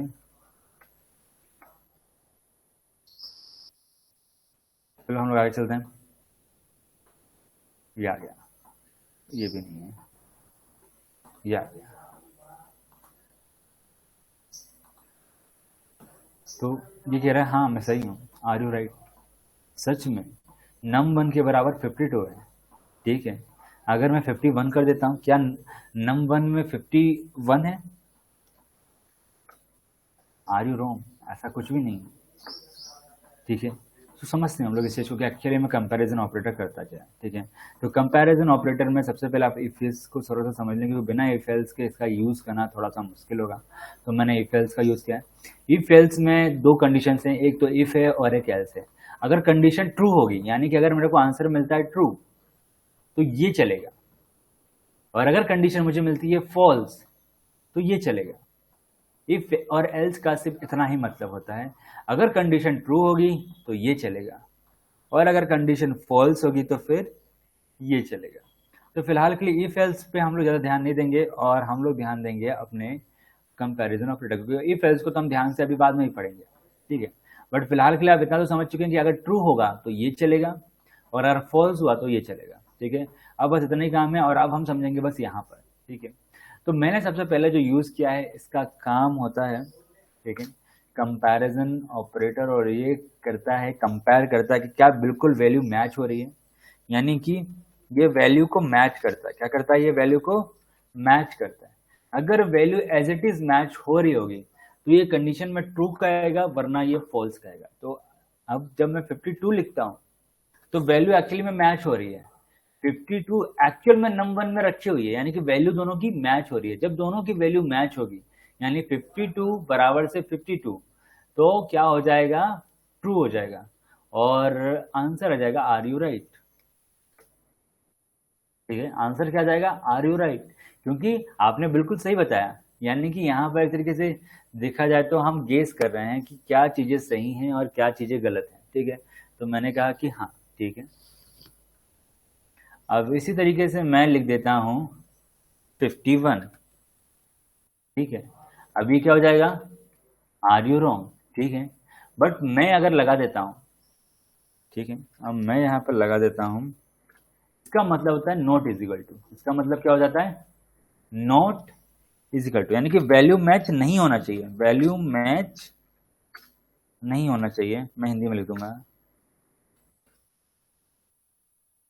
जब तक वैल्यू मैच नहीं होगी जब तक ये ट्रू देगा, जब तक वैल्यू मैच नहीं होगी जब तक ये ट्रू होगा। जब भी वैल्यू मैच हो जाएगी तभी क्या देगा, फॉल्स देगा, ठीक है। अब हम देखते हैं, अब ये आंसर क्या देगा, हमें ये आंसर ट्रू देना चाहिए। क्यों, क्योंकि वैल्यू मैच नहीं हो रही है, ठीक है, ठीक है। और जैसे ही वैल्यू मैच हो गई, ये मुझे क्या देगा, आर यू रॉन्ग, ये सही नहीं है, क्योंकि, है ना। अब इसका एक एग्जांपल ले लेते हैं, ठीक है। छोटा सा एग्जांपल, मैं आप लोग को एक टास्क दे रहा हूँ छोटा सा एग्जांपल का, यहीं पर आप लोग को बनाना है इसके लिए, ठीक है। और वह प्रोग्राम है सिंपल सा, ठीक है। मैं आप लोग को टास्क दे रहा हूँ छोटा सा, ये कि आपको एज का एक वेरिएबल बनाना है, एज का एक वेरिएबल बनाना है, ठीक है। और अगर बंदा 18 साल के बराबर या 18 साल से ऊपर होता है, ठीक है, उस कंडीशन में, ठीक है, 18 साल के बराबर, ठीक है, या फिर ऊपर होता है, ठीक है, 18 साल के बराबर या 18 साल के ऊपर होता है, तो उस कंडीशन में जो वो बंदा होगा, है ना, वो बंदा ड्राइविंग लाइसेंस अप्लाई कर सकता है, ठीक है। वो बंदा क्या कर सकता है, ड्राइविंग लाइसेंस के लिए अप्लाई कर सकता है। और वो केस ड्राइविंग लाइसेंस के लिए अप्लाई कर सकता है, are you eligible by driving license, है ना, लाइसेंस के लिए अप्लाई कर सकता है। अगर बंदा 18 साल के ऊपर या 18 साल के बराबर है तो ड्राइविंग लाइसेंस के लिए अप्लाई कर सकता है, वरना आप कहोगे सॉरी, है ना, अभी आप क्राइटेरिया को फुलफिल नहीं करते हैं, है ना, ठीक है। बहुत ही सिंपल सा मैंने पूछा आप लोगों से, बहुत छोटा सा क्वेश्चन है ना, कि एक बनाना है जिसमें कि सामने वाला अपनी एज बताएगा, ठीक है। अगर एज मैच होती है, ठीक है, अगर एज मैच होती है तो आंसर आएगा यस, नहीं तो आएगा रॉन्ग, ठीक है। और मैं एक और चीज़ आपको बताता हूँ, हम चाहें तो इनपुट ले सकते हैं, तो चलो अब मैं आप लोग को थोड़ा सा इनपुट लेकर के दिखाता हूँ वैल्यूज़ में, ठीक है। तो इसमें वैल्यू को इनपुट लेने के लिए मैं num1 की जगह एक नया वेरिएबल यूज़ कर रहा हूँ num3, ठीक है। और यहीं पर मैं बना दूंगा var num3, और मैं इसके अंदर लिख लेता हूँ पार्स, आपको पता ही क्यों लिख रहा हूँ मैं, पार्स इंट। अब इसके अंदर मैं लिख दूंगा prompt, prompt type your, please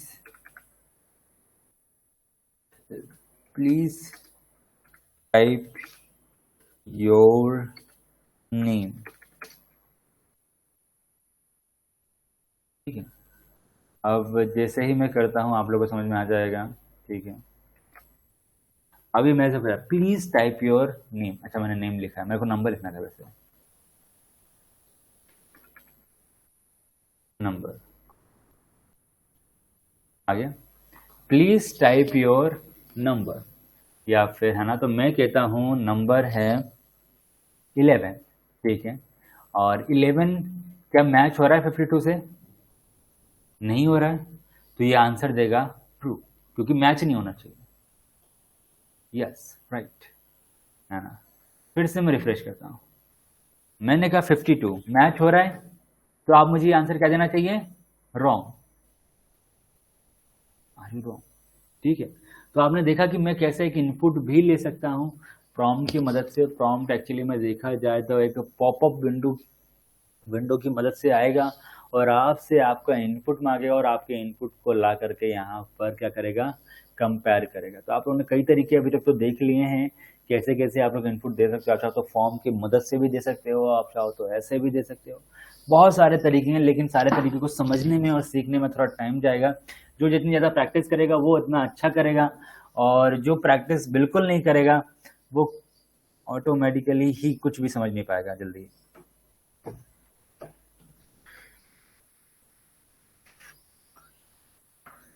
तो हम लोग अब आगे चलते हैं। तो मैंने आप लोगों को जो टास्क दिया है उस टास्क को परफॉर्म करने के लिए मैंने बस ये आप लोगों को बताया है कि आप उसकी एज जो होगी, आप एज सर आपकी आवाज क्लियर नहीं आ रही। अच्छा, मेरी आवाज अभी क्लियर नहीं आ रही है? सर मेरे साइड आ रही है, नेटवर्क इशू हो सकता है उनके साइड। ओके, तो मैम थोड़ा सा नेटवर्क पे आपको काम करना पड़ जाएगा।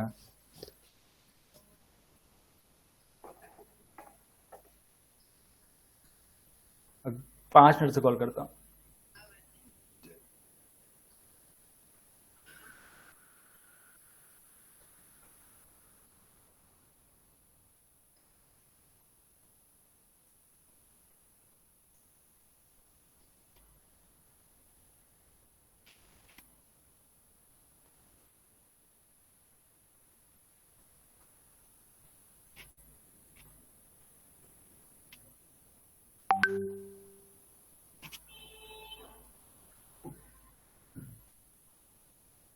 ओके, हम लोग आगे चलते हैं।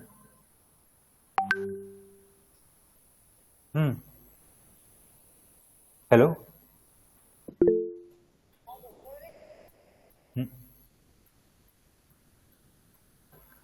चलो हम लोग वापस चलते हैं, ठीक है। तो ये आप लोग इनपुट ले सकें उसी के लिए मैंने आप लोग को बताया कि आप प्रॉम्प्ट का यूज़ करें। प्रॉम्प्ट का यूज़ किया जाता है इनपुट लेने के लिए। % आप लोग को क्लियर है? प्रॉम्प्ट का मतलब सिर्फ और सिर्फ इनपुट लेना होता है। तो आप लोग देखें बस क्या था, जो मैसेज मैंने अंदर लिखा था वो बाहर नज़र आ रहा था और एक इनपुट बॉक्स आ जाता है आपसे इनपुट लेने के लिए। बहुत ही सिंपल सा है, ये आप लोग कर सकते हो, बहुत ही आसानी से इनपुट ले सकते हो किसी से भी। तो बस इनपुट लेने के लिए है। अगर मैं लिखता हूँ 85 तो आप बिल्कुल सही हो, क्योंकि ये बिल्कुल मैच नहीं हो रहा है 52 से। जिस दिन मैच होगा बस उसी टाइम पे ये गलत होगा, वरना हर टाइम पे ये होगा सही। तो ये पहला आप लोगों ने कंपैरिजन ऑपरेटर 2 चीज़ों को समझ लिया है, एक में जहाँ पे वैल्यू मैच होती है और एक में जहाँ पे वैल्यू मैच नहीं होती है, ठीक है। इनको हम सबसे आखिरी में समझेंगे। अब हम आएंगे यहाँ पर, ठीक है।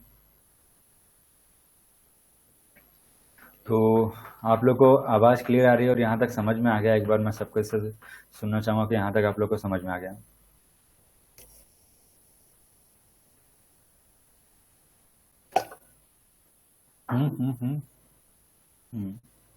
खुशी,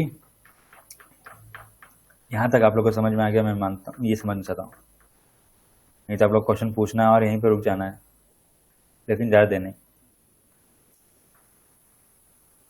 खुशी, ओके।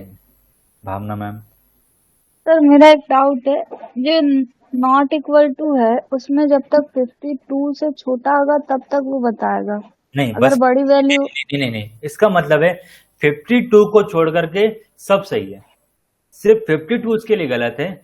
52 के अलावा सब कुछ गलत है उसके लिए। नॉट इक्वल टू का मतलब होता है कि सिर्फ 52 नहीं होना चाहिए। मान लेते एग्जांपल है ना, मैंने आपसे कहा है कि सिर्फ और सिर्फ 12वीं के बच्चे पिकनिक में नहीं जा सकते और सारी की सारी क्लास के बच्चे पिकनिक में जा सकते हैं, ठीक है ना। तो अगर मैंने एक ऑनलाइन फॉर्म बनाया और मैंने कहा है कि जो जो पिकनिक में जाना चाहता है वो अपना नाम, रोल नंबर और अपना क्लास नेम दर्ज करता जाए, ठीक है। तो जी सब लोग जब इनपुट कर रहे होंगे तो अगर 12वीं वाला इनपुट करने की कोशिश करेगा तो वो फेल हो जाएगा, उसको इनपुट नहीं करने देगा। लेकिन जो जितनी क्लासेस हैं, चाहे वो फर्स्ट क्लास हो, चाहे वो 5th क्लास हो, 6th क्लास हो, 8th क्लास हो, जितनी भी क्लासेस के बच्चे जब फॉर्म फिल कर रहे होंगे तो उनमें कोई भी प्रॉब्लम नहीं आएगी, उनका फॉर्म सबमिट करने दिया जाएगा। लेकिन जैसे ही 12वीं क्लास का बच्चा अपना फॉर्म सबमिट करना चाहेगा पिकनिक जाने के लिए, उसका फॉर्म रिजेक्ट हो जाएगा। तो ये एक कंडीशन है, मैंने एक कंडीशन आप लोग को बताई है। इसी तरीके से एक दूसरी कंडीशन मान सकते हैं असाइनमेंट ऑपरेटर के लिए। मान लेते हैं कि मैंने बनाया है एक प्रोग्राम, है ना, जिसमें सिर्फ 12वीं के बच्चों को ही मैं पिकनिक में ले जा रहा हूँ। सिर्फ कौन से बच्चों को लेके जा रहा हूँ मैं? 12वीं के बच्चों को ही पिकनिक में लेके जा रहा हूँ, है ना। तो अगर उसमें अगर कोई भी दूसरे क्लास का बच्चा इनपुट देगा तो वो फेल हो जाएगा, ठीक है। और सिर्फ वो कौन सा बच्चा इनपुट लेगा? 12वीं क्लास का। तो आप लोग है ना, दोनों एग्जांपल समझ गए।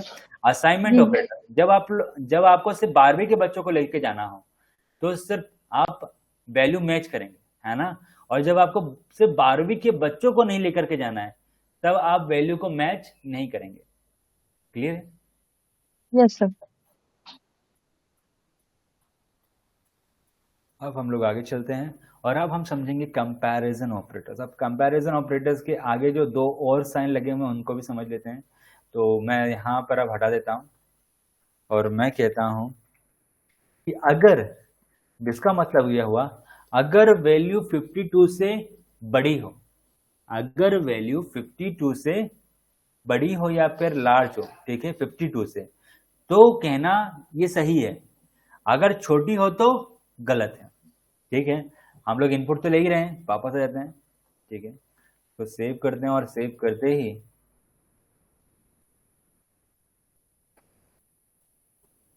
क्या हुआ,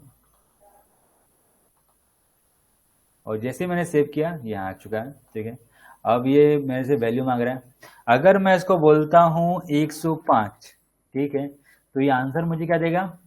सही है, आंसर क्या देगा? आर यू राइट, कि सच है 52 से बड़ी है आपकी value. Are you right? Are you right? और फिर से मैं रिफ्रेश करता हूं, अगर मैं कहता हूं 50, तो क्या ये 52 से बड़ी है? नहीं ना। और क्योंकि ये 52 से बड़ी नहीं है, तो ये मुझसे कहेगा आर यू रॉन्ग, यानी कि आप गलत हो, आपने जो वैल्यू दी है वो तो गलत है। आप 52 से बड़ी वैल्यू नहीं, छोटी वैल्यू यूज कर रहे हो, तो आप क्या हो यहाँ पे अभी? Are you wrong. ठीक है, तो आर यू राइट और आर यू रॉन्ग आप लोग को क्लियर हो गया, मतलब सॉरी, आप लोग को ये ऑपरेटर क्लियर हो गया कि ये वैल्यू बताएगा क्या, कि कौन सी वैल्यू बड़ी है। ये अगर आप लोगों ने मैथ्स पढ़ा है तो आप लोगों ने मैथ्स में बहुत अच्छे से सब देखा भी होगा, क्योंकि ये मैथ्स की सारी चीजें हैं। ठीक है, तो ये कंपेयर कर रहा है और समझ रहा है कि क्या आपकी वैल्यू बड़ी है या फिर आपकी वैल्यू छोटी है। ठीक है, तो वैसे तो बताने के बहुत सारे एग्जांपल्स हैं, और अगर मैं जावा स्क्रिप्ट की अगर मैं बात करूँ, है ना, जो जावा स्क्रिप्ट इतना डिप्थ में बताया जा सकता है कि इसकी कोई हद नहीं है ना, लेकिन हम कोशिश करें कि चीज़ों को अच्छे से समझें। अब इसी चीज़ को मैं उल्टा कर देता हूँ, इसी चीज़ को मैंने क्या कर दिया अभी? उल्टा कर दिया। ठीक है, अब इसका मतलब क्या हुआ, कौन बताएगा मुझे? कौन बताना चाहेगा अब? 52 से छोटा होना चाहिए जब ये वैल्यू सही होगी, बिल्कुल, वरना रॉन्ग होगी। बिल्कुल सही है। यानी कि अगर मैं देता हूँ इसको 15, तो आंसर आएगा आर यू राइट? ठीक है, और अगर मैं वैल्यू देता हूँ फिर से 105, अब उसके लिए गलत होगा, क्योंकि वैल्यू जो है वो 52 से बड़ी है। Are you wrong? ठीक है, सिंपल से आप लोग को ये बात समझ में आ गई, है ना। तो हमने सिंगल सिंगल यूज कर लिया है, तो हम लोग बोलते हैं ग्रेटर देन साइन, या फिर ग्रेटर देन और स्मॉलर साइन का मतलब बस इतना आप समझना, जिसके साइड ये ओपन होगा, जिसके साइड ये ओपन होगा उसका बड़ा होना जरूरी है। ठीक है ना, तो आप कंपेयर करते समय समझें कि किस वैल्यू को बड़ा रखना है और किस वैल्यू को छोटा रखना है। तो जैसे कि ये क्या हुई, ग्रेटर देन साइन, ये ग्रेटर देन साइन कह सकता हूं मैं, और ये लोअर देन साइन, और यही चीज यहां पर मेंशन भी है, greater than and less than. ठीक है,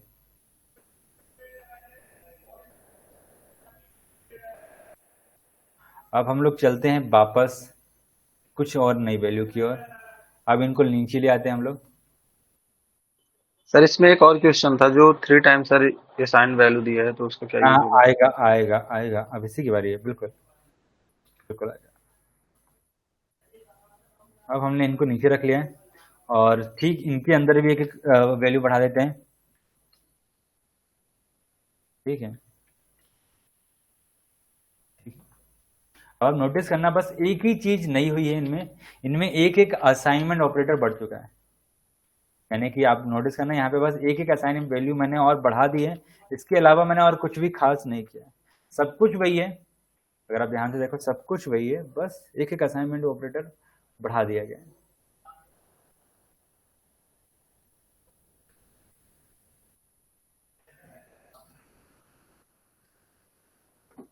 अब इसको समझते हैं। इसका मतलब होता है कि आपका डेटा टाइप मैच होना चाहिए। डेटा टाइप क्या होना चाहिए? मैच होना चाहिए, ठीक है। और ये कहता है डेटा टाइप मैच नहीं होना चाहिए, डेटा टाइप मैच नहीं होना चाहिए। चाहिए। अब इस चीज़ को हम समझते हैं, ठीक है। अब थोड़ी देर के लिए जो इनपुट हम ऐसे ले रहे थे इसको हम कर देते हैं वापस कमेंट, और वापस हम फिर से एक नया वेरिएबल बनाएंगे var num3, और अब हम दे देंगे 52, ठीक है। इसको बंद कर देते हैं और ये सेव कर देते हैं। आर यू रॉन्ग, अच्छा हाँ, क्योंकि ये वैल्यू बड़ी है, ठीक है। अब मैं सही हूँ, आर यू राइट। तो चलो हम लोग अब समझते हैं, ठीक है। सबसे पहले हम लोग जिस चीज को समझ रहे हैं वो है टाइप ऑफ मैच, ठीक है। ये क्या है, वैल्यू तो मैच होनी चाहिए, इसका मतलब हुआ वैल्यू तो मैच होनी चाहिए, साथ में डेटा टाइप भी मैच होना चाहिए। और ये कहता है कि वैल्यू तो मैच नहीं होनी चाहिए और साथ में डेटा टाइप भी मैच नहीं होना चाहिए, ठीक है। थोड़ा सा अलग है, इसको थोड़ा सा हम बाद में समझते हैं, पहले ऊपर वाले को कर लें फिर आगे समझेंगे, ठीक है। चलो अब यहीं पर मैं लगा देता हूं,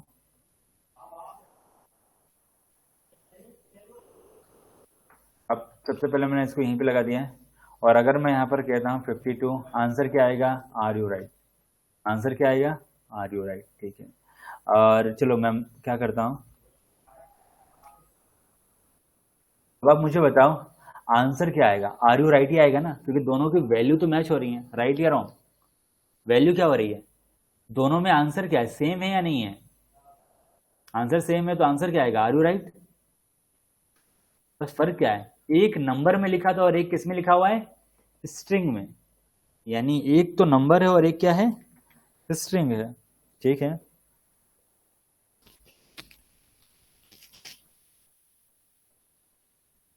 अब हम इसको समझते हैं ध्यान से, ठीक है।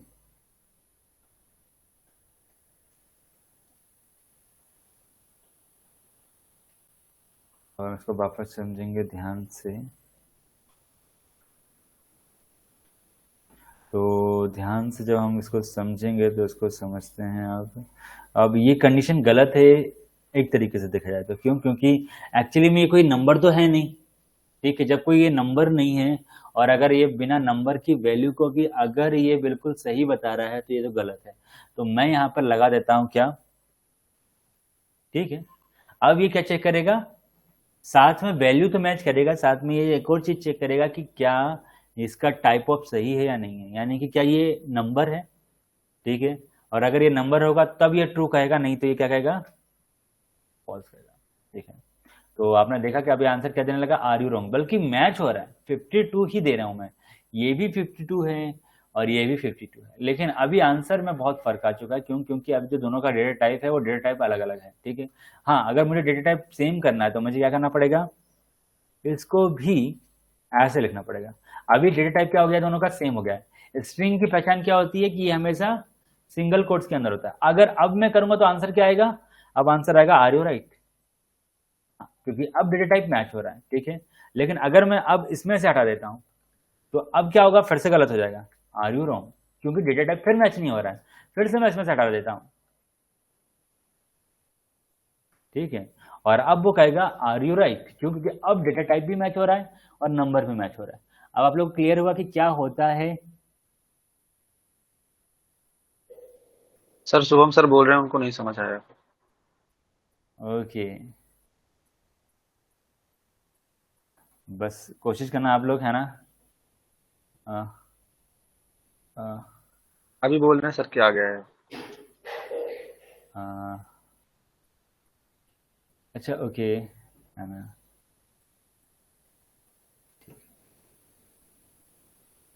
तो बहुत ही सिंपल सा है ना। इसका मतलब है डेटा टाइप चेक होगा या नहीं होगा, ये डिसाइड करता है 3 असाइनमेंट ऑपरेटर, ठीक है। अगर आपने 3 असाइनमेंट ऑपरेटर्स को लगा के रखा है, यानी कि आप ये चेक करना चाहते हैं कि आपका जो डेटा टाइप है वो मैच हो रहा है, या फिर नहीं हो रहा है, ठीक है।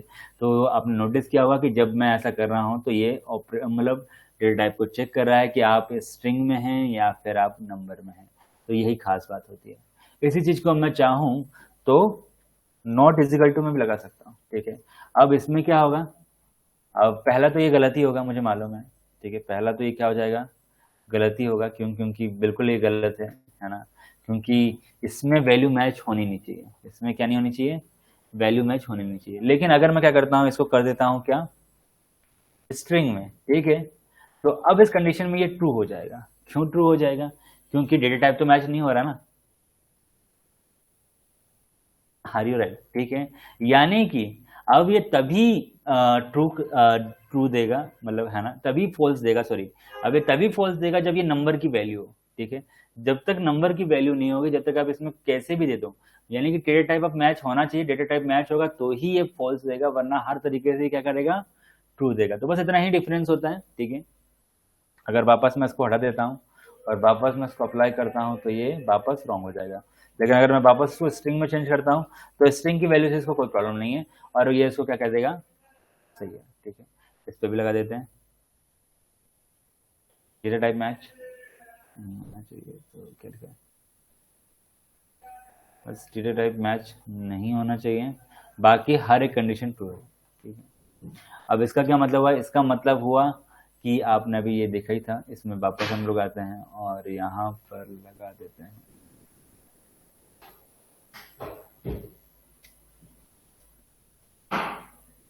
ठीक है।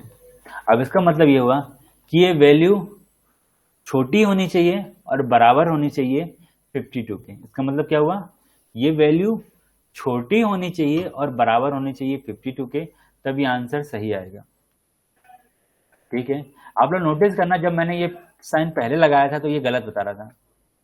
क्यों, क्योंकि ये वैल्यू छोटी होनी चाहिए 52 के, बराबर नहीं हो सकती, छोटी, यानी कि 51 तक ये आंसर सही था, 51 तक ये आंसर सही था, लेकिन 52 होते ये गलत हो रहा था। मगर मुझे ऐसा नहीं कहना था, मुझे तो ये कहना था कि छोटी होनी चाहिए और बराबर होनी चाहिए 52 के। तो फिर मैं इसके लिए क्या लगा दूंगा यहाँ पे, असाइनमेंट ऑपरेटर। तो ये क्या होगा, अब छोटी होनी चाहिए और बराबर होनी चाहिए। अगर मैं इसको ऐसे कर देता हूं तो ये क्या कहेगा, अभी बड़ी होनी चाहिए और बराबर होनी चाहिए। अभी भी आंसर सही आएगा, क्यों, क्योंकि बराबर भी है, और अगर मैं इसको बड़ा कर देता हूँ, 55 कर देता हूँ, तो भी ये सही है, क्योंकि बड़ी भी है और बराबर भी है। बस यही एक्चुअली में यहाँ पे काम करता है, यानी कि जो वैल्यूज है ना। अब थोड़ा सा गलती हो गई है ना, यहाँ पर ये ऐसे लगाए जाएंगे। बस इस चीज का आप लोग ध्यान रखना, ये रूल्स हैं, है ना, रूल्स चेंज नहीं होंगे। यानी पहले आपको ये साइन लगाना है, फिर ये साइन लगाना है, ठीक है। तो अब ये है कि ग्रेटर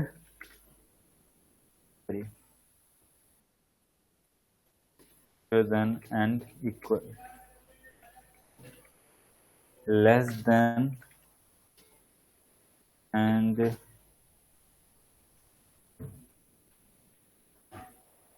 इक्वल, ठीक है।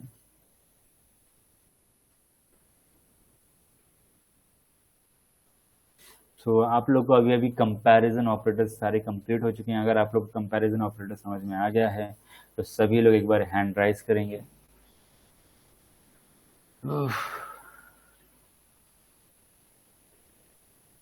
नहीं, इसमें इंपॉर्टेंट नहीं है, डेटा टाइप्स इंपॉर्टेंट बिल्कुल नहीं है। डेटा टाइप सिर्फ और सिर्फ जो चेक होंगे वो होंगे, हाँ, इन्हीं कंपैरिजन ऑपरेटर्स में, यानी कि जब हम 3 बार यूज करेंगे तभी। इसमें भी जरूरी है, मतलब इसमें एक्चुअली में बस डेटा टाइप को चेक करेगा। अगर डेटा टाइप और नंबर दोनों सेम है तो ही ये सही मानेगा, वरना मतलब तो ही ये गलत मानेगा, वरना हर बार सही मानेगा।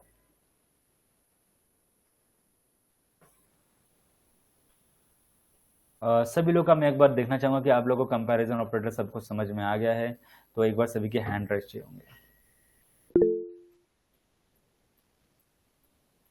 और जिसको समझ में नहीं आया उसको क्वेश्चन पूछना पड़ेगा। खुशी,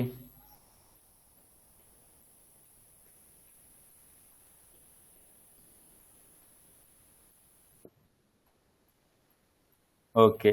तो कंपैरिजन ऑपरेटर में कौन कौन सी चीजें समझ में नहीं है, खुशी?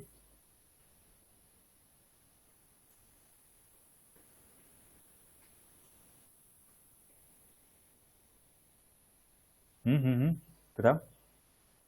ये रहा, चलो मैंने ओपन भी कर दिया है, यहाँ पर लिखा भी है। कौन सी वैल्यू समझ में नहीं आई है, क्या समझ में नहीं आया इनमें से, क्योंकि ये सब अलग अलग हैं, तो कौन सी चीज़ समझ में नहीं आई एक्चुअल में।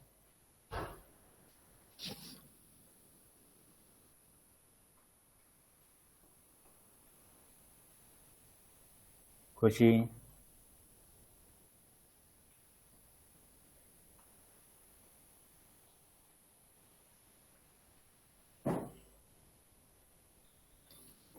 हम्म। सर आप थोड़ा शॉर्ट में बता दीजिए मैं एक बार शॉर्ट में बता देता हूँ, ठीक है। फिर से। अब हाँ हम समझेंगे कंपैरिजन ऑपरेटर्स को। तो कंपैरिजन ऑपरेटर का काम होता है, एक तरीके से देखा जाए तो कंडीशन चेक करना। क्या काम होता है इनका काम? इनका काम होता है कंडीशन चेक करना। अगर ये किसी कंडीशन को चेक करेंगे तो आंसर या तो ट्रू में मिलेगा या फिर फॉल्स में मिलेगा। इसको एग्जाम्पल छोड़ देते हैं, ठीक है। अगर मैं मान लेता हूँ एक छोटा सा एग्जाम्पल अपने रियल लाइफ का, ठीक है। मान लेते हैं कि मैंने आपसे कहा कि आपको 8:30 बजे क्लास अटेंड करनी है, ठीक है। तो अगर आप लोग 8:30 बजे आ गए, ठीक है, तो आप ट्रू होंगे, ठीक है। और अगर आपने क्लास अगर आप 8:30 बजे नहीं आए तो आप क्या हो जाएंगे, फिर फॉल्स हो जाएंगे, ठीक है। इसी एग्जाम्पल को और मान सकते हैं कि हमारे जो क्लासेस हैं, है ना, मैंने कहा कि ये क्लासेस 7 डेज चलेंगे अभी फिलहाल के लिए, है ना। तो आपने इसके लिए क्या, सभी लोगों ने कहा एग्री कर दिया, ठीक है ना। अगर सभी लोगों ने एग्री कर दिया है तो मेरी जो कंडीशन हो जाएगी वो ट्रू हो जाएगी। अगर किसी एक ने भी कहा कि नहीं मैं नहीं अटेंड करूंगा 7 डेज, तो मेरी कंडीशन क्या हो जाएगी, फॉल्स हो जाएगी। यानी कि जो रियल लाइफ को आप समझो पहले, है ना, तो रियल लाइफ का मतलब होता है या तो हमारी चीजें एग्री होती हैं या फिर डिसएग्री होती हैं, ठीक है। और वही चीजें प्रोग्रामिंग लैंग्वेजेस में भी होती हैं, या तो चीजें एग्री होती हैं या फिर डिसएग्री होती है। अभी हम लोग कंपैरिजन ऑपरेटर की बात नहीं कर रहे हैं, अभी हम लोग बात कर रहे हैं एग्री और डिसएग्री की, ठीक है। तो जैसे कि अगर मैं मान लेता हूँ आपने मेरे से पूछा कि सर कल क्लास होगी या नहीं होगी, ठीक है, और मैं जवाब देता हूँ कि नहीं होगी, तो यानी कि मैंने क्या करा, आपको डिसएग्री किया, ठीक है। और अगर मैं कहता हूं आपको कि यस क्लास कल होगी, तो क्या हो जाएगा, कंडीशन ट्रू हो जाएगी। यानी जो कंडीशन है ना, वो कंडीशन या तो हमेशा ट्रू होती है या फिर कंडीशन फॉल्स होती है हमारे रियल लाइफ में या तो वो चीज होगी या फिर वो नहीं होगी। और उसी रियल लाइफ को लेते हुए हमने बनाया है कंपैरिजन ऑपरेटर, जहां पर चीजें चेक की जाएंगी वो कैसे चेक की जाएंगी, ट्रू एंड फॉल्स, ठीक है। या तो कंडीशन ट्रू होगी या फिर कंडीशन फॉल्स होगी। जैसे कि मैंने खुशी से पूछा, ठीक है, खुशी तुमसे पूछा है ना कि क्या खुशी कल की क्लास आप अटेंड करोगे, सुबह मॉर्निंग में 10 बजे की क्लास है, क्या आप क्लास को अटेंड करोगे? मुझे जवाब दो, मुझे चाहिए होगा। हाँ ठीक है, तो मुझे आंसर क्या मिल रहा है, यस मिल रहा है, ठीक है। और अगर मैं यहाँ पर मैच करवा देता हूँ, ठीक है, यहाँ पर अभी क्या लिखा हुआ है, मुझे आंसर क्या मिल चुका है, यस, है ना। तो मैं यहाँ पर लिख देता हूँ यस, ठीक है, तो यस, है ना, यस।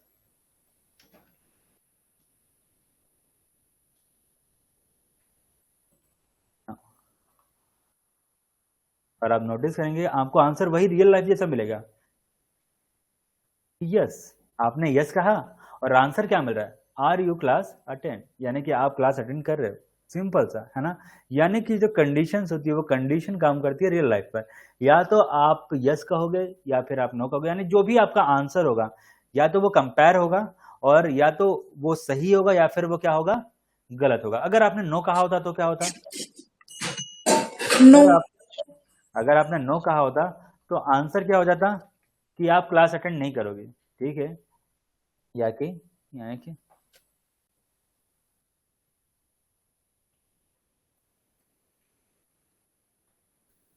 यानी कि अब आप क्लास अटेंड नहीं करोगे, है ना। तो बिल्कुल रियल लाइफ की तरह है, या तो आप एक्चुअली में ये बात करोगे या फिर आप यह काम नहीं करोगे, ठीक है। तो अभी आप जैसे कि नो हो गए हैं, तो अब इसने क्या कर दिया, इसको नो कर दिया, ठीक है, सिंपल सा है। आपको समझ में आ रहा है, सिंपल सी कहानी, है ना। या तो आप करोगे या फिर आप नहीं करोगे, है ना। तो इसी चीज को हम लोग कंपैरिजन ऑपरेटर्स के अंदर हम लोग कंपेयर करते हैं और हम लोग इन चीजों को समझते हैं, ठीक है।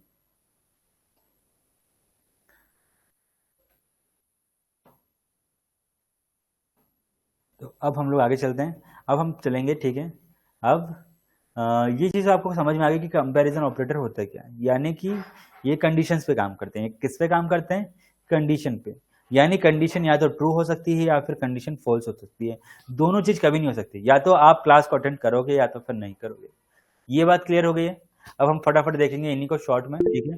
तो एक होती है वैल्यू मैच करना, एक होती है एग्जैक्ट वैल्यू मैच करना, एक होती है क्या, वैल्यू एग्जैक्ट मैच करना, ठीक है। एक का काम होता है वैल्यू को एग्जैक्ट मैच करना, यानी कि एग्जैक्ट वैल्यू मैच होगी तो सही है वरना गलत है, अगर वैल्यू एग्जैक्ट मैच होगी तो सही है वरना गलत है, ठीक है। दूसरा कहता है कि वैल्यू मैच नहीं होना चाहिए, दूसरा ऑपरेटर क्या कहता है, वैल्यू मैच नहीं होना चाहिए, ठीक है। यानी कि अगर आपने मेरे को जवाब दिया यस तो मैं समझूंगा नो, अगर आपने मेरे को जवाब दिया यस तो मैं समझूंगा नो, और आपने अगर जवाब दिया नो तो मैं समझूंगा यस, ठीक है। तो ऐसे आप समझ सकते हो कि एक्चुअली में चाहे जो हो जाए कंडीशन ट्रू नहीं होनी चाहिए, है ना। मतलब ये है कि मैंने सोच के रखा है कि अगर आप लोगों ने कहा कि कल क्लास आप लोग अटेंड करोगे तो मैं कहूंगा नहीं, है ना, तब मैं क्लास नहीं लूंगा, तब मैं क्या करूंगा, मैं क्लास नहीं लूंगा, ठीक है। और अगर आपने कहा नो तब मैं क्लास लूंगा, अब नोटिस करो, है ना। आपने कहा यस तब मैं क्लास नहीं लूंगा, और अगर आपने कहा नो तो फिर मैं क्लास लूंगा। मतलब ये है कि मैं आपके अपोजिट चल रहा हूं, यानी कि नोट, है ना, या तो मतलब इक्वल टू चलूंगा, यानी आप एग्री करोगे तो मैं आपके साथ चलूंगा, और अगर आप नोट के साथ चलोगे तो यानी कि अगर आप एग्री करोगे तो मैं आपके अपोजिट चलूंगा, सिंपल सा, ठीक है। ये काम करता है ग्रेटर देन और ये काम करता है लोअर देन, ठीक है। ये काम करता है ग्रेटर देन और ये काम करता है लोअर देन, यानी कि या तो वैल्यू ज्यादा होना चाहिए। अब ये जो कंपैरिजन होता है हमेशा नंबर्स के साथ होता है, किसके साथ होता है, हमेशा नंबर के साथ होता है, या तो नंबर, ये सिर्फ नंबर के साथ होगा, है ना, या तो नंबर ज्यादा होंगे या फिर नंबर कम होंगे, यानी कि या तो आप 18 साल के होंगे, 18 साल के ऊपर होंगे, या फिर आप 18 साल के नीचे होंगे, या तो आपके मार्क्स 60 के ऊपर आए होंगे या फिर आपके मार्क्स 60 से नीचे आए होंगे, या तो फिर आपके कट ऑफ निकले होंगे या फिर आपको कट ऑफ नहीं निकले होंगे। तो इस तरह की चीजें जब हम बनाते हैं, है ना, तब हम क्या यूज करेंगे, greater than and lower than का। या तो आपके मार्क्स आएंगे, तो अगर आप 60 के ऊपर आ गए तो आपको फर्स्ट डिवीजन कहेंगे हम लोग, अगर आपके नंबर 60 से नीचे आ गए तो फिर हम लोग सेकंड डिवीजन कहेंगे आपको, क्लियर है ना। तो ये नंबर के साथ होता है, साथ में इज इक्वल टू भी, यानी कि इज इक्वल टू का मतलब ये हुआ कि 60, है ना, 60 के ऊपर भी होना चाहिए और 60 के बराबर भी होना चाहिए, तब मैं क्या यूज करूंगा, ग्रेटर देन इक्वल टू, यानी कि 60 के ऊपर भी होना चाहिए और 60 के बराबर होना चाहिए। लेकिन अगर मैं सिर्फ चाहता हूं 60 के ठीक ऊपर ही हो, यानी करेक्ट 60 पे भी नहीं, अगर आपके नंबर 60 से ऊपर होंगे तो मैं आपको पास मानूंगा, 60 नंबर आएंगे तो मैं आपको पास नहीं मानूंगा, तो उस कंडीशन में आप ये यूज कर सकते हो, ठीक है। और सेम इसी का अपोजिट ये है, यहां पर डेटा टाइप मैच होंगे, यहां पर क्या होगा, डेटा टाइप मैच होगा, और यहां पर डेटा टाइप मैच नहीं होगा। तो ये होते हैं कंपैरिजन ऑपरेटर। अगर आप लोग को समझ नहीं आया तो मैं थोड़ा सा अलग तरीके से समझाऊंगा। क्वेश्चंस, अब खुशी बताओ।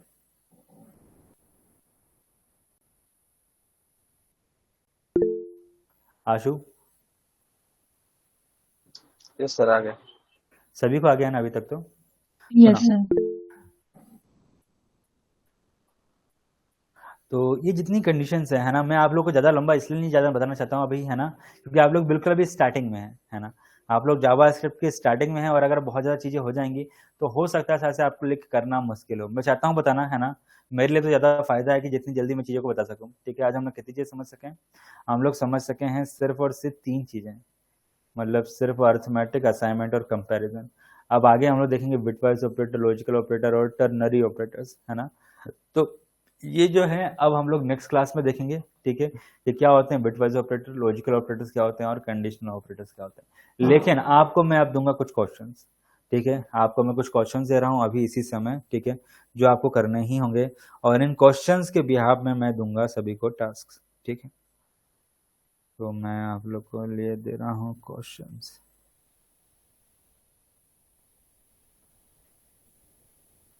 थोड़ा सा आप लोग रुकेंगे।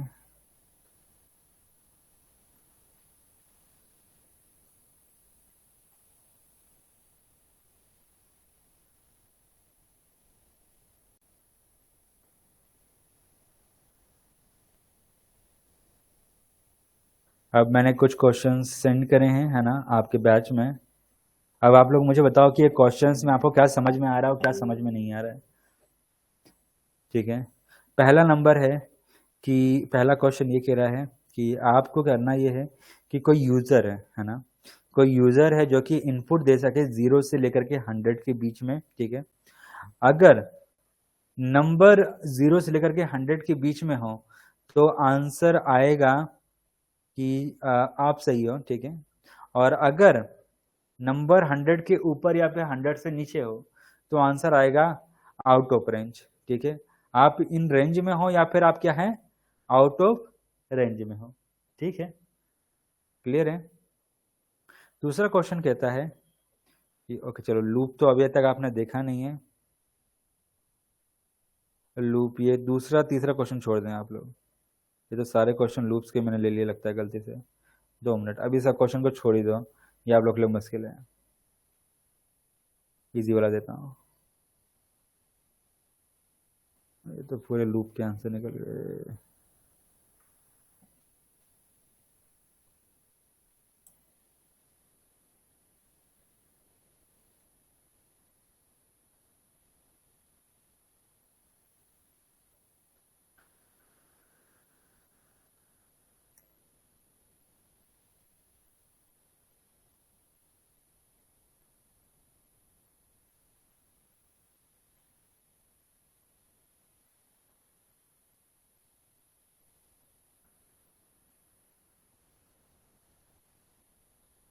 चलो मैं आप लोग को क्वेश्चन दे दूंगा, मेरे पास एग्जैक्ट अभी रेडी नहीं है, बट आप लोग को क्वेश्चंस मिल जाएंगे अभी कुछ देर में ही।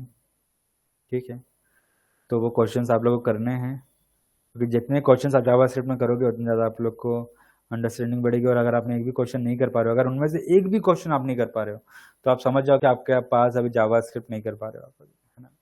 तो हर एक क्वेश्चन, जितने क्वेश्चन है सारे क्वेश्चन आपको सॉल्व करते बनना चाहिए, नहीं तो जावा स्क्रिप्ट की आपको पकड़ नहीं मिल पाएगी। ठीक है, और अगर आपने स्टार्टिंग में ही अपनी पकड़ को लूज कर दिया तो आप बाद में उम्मीद भी मत करें, है ना, कि आप उसको पकड़ हासिल कर पाएंगे। तो आज की क्लास को हम यहीं पे ख़त्म करते हैं, मैं आप लोग को टास्क सेंड कर दूंगा थोड़ी देर से निकाल करके। ठीक है, सो आप उसको करेंगे, मुझे उम्मीद है जितनी चीज़ें मैंने बताई है उसके ऊपर आप लोग अपना थोड़ा बहुत तरीका लगाएंगे और इसको अभी करेंगे प्रैक्टिस। जब तक मैं आप लोग को इन्हीं से जुड़े हुए कुछ टास्क मिल जाएंगे, कुछ क्वेश्चंस हो तो आप लोग पूछ सकते हो इतनी चीज़ों से जुड़े हुए।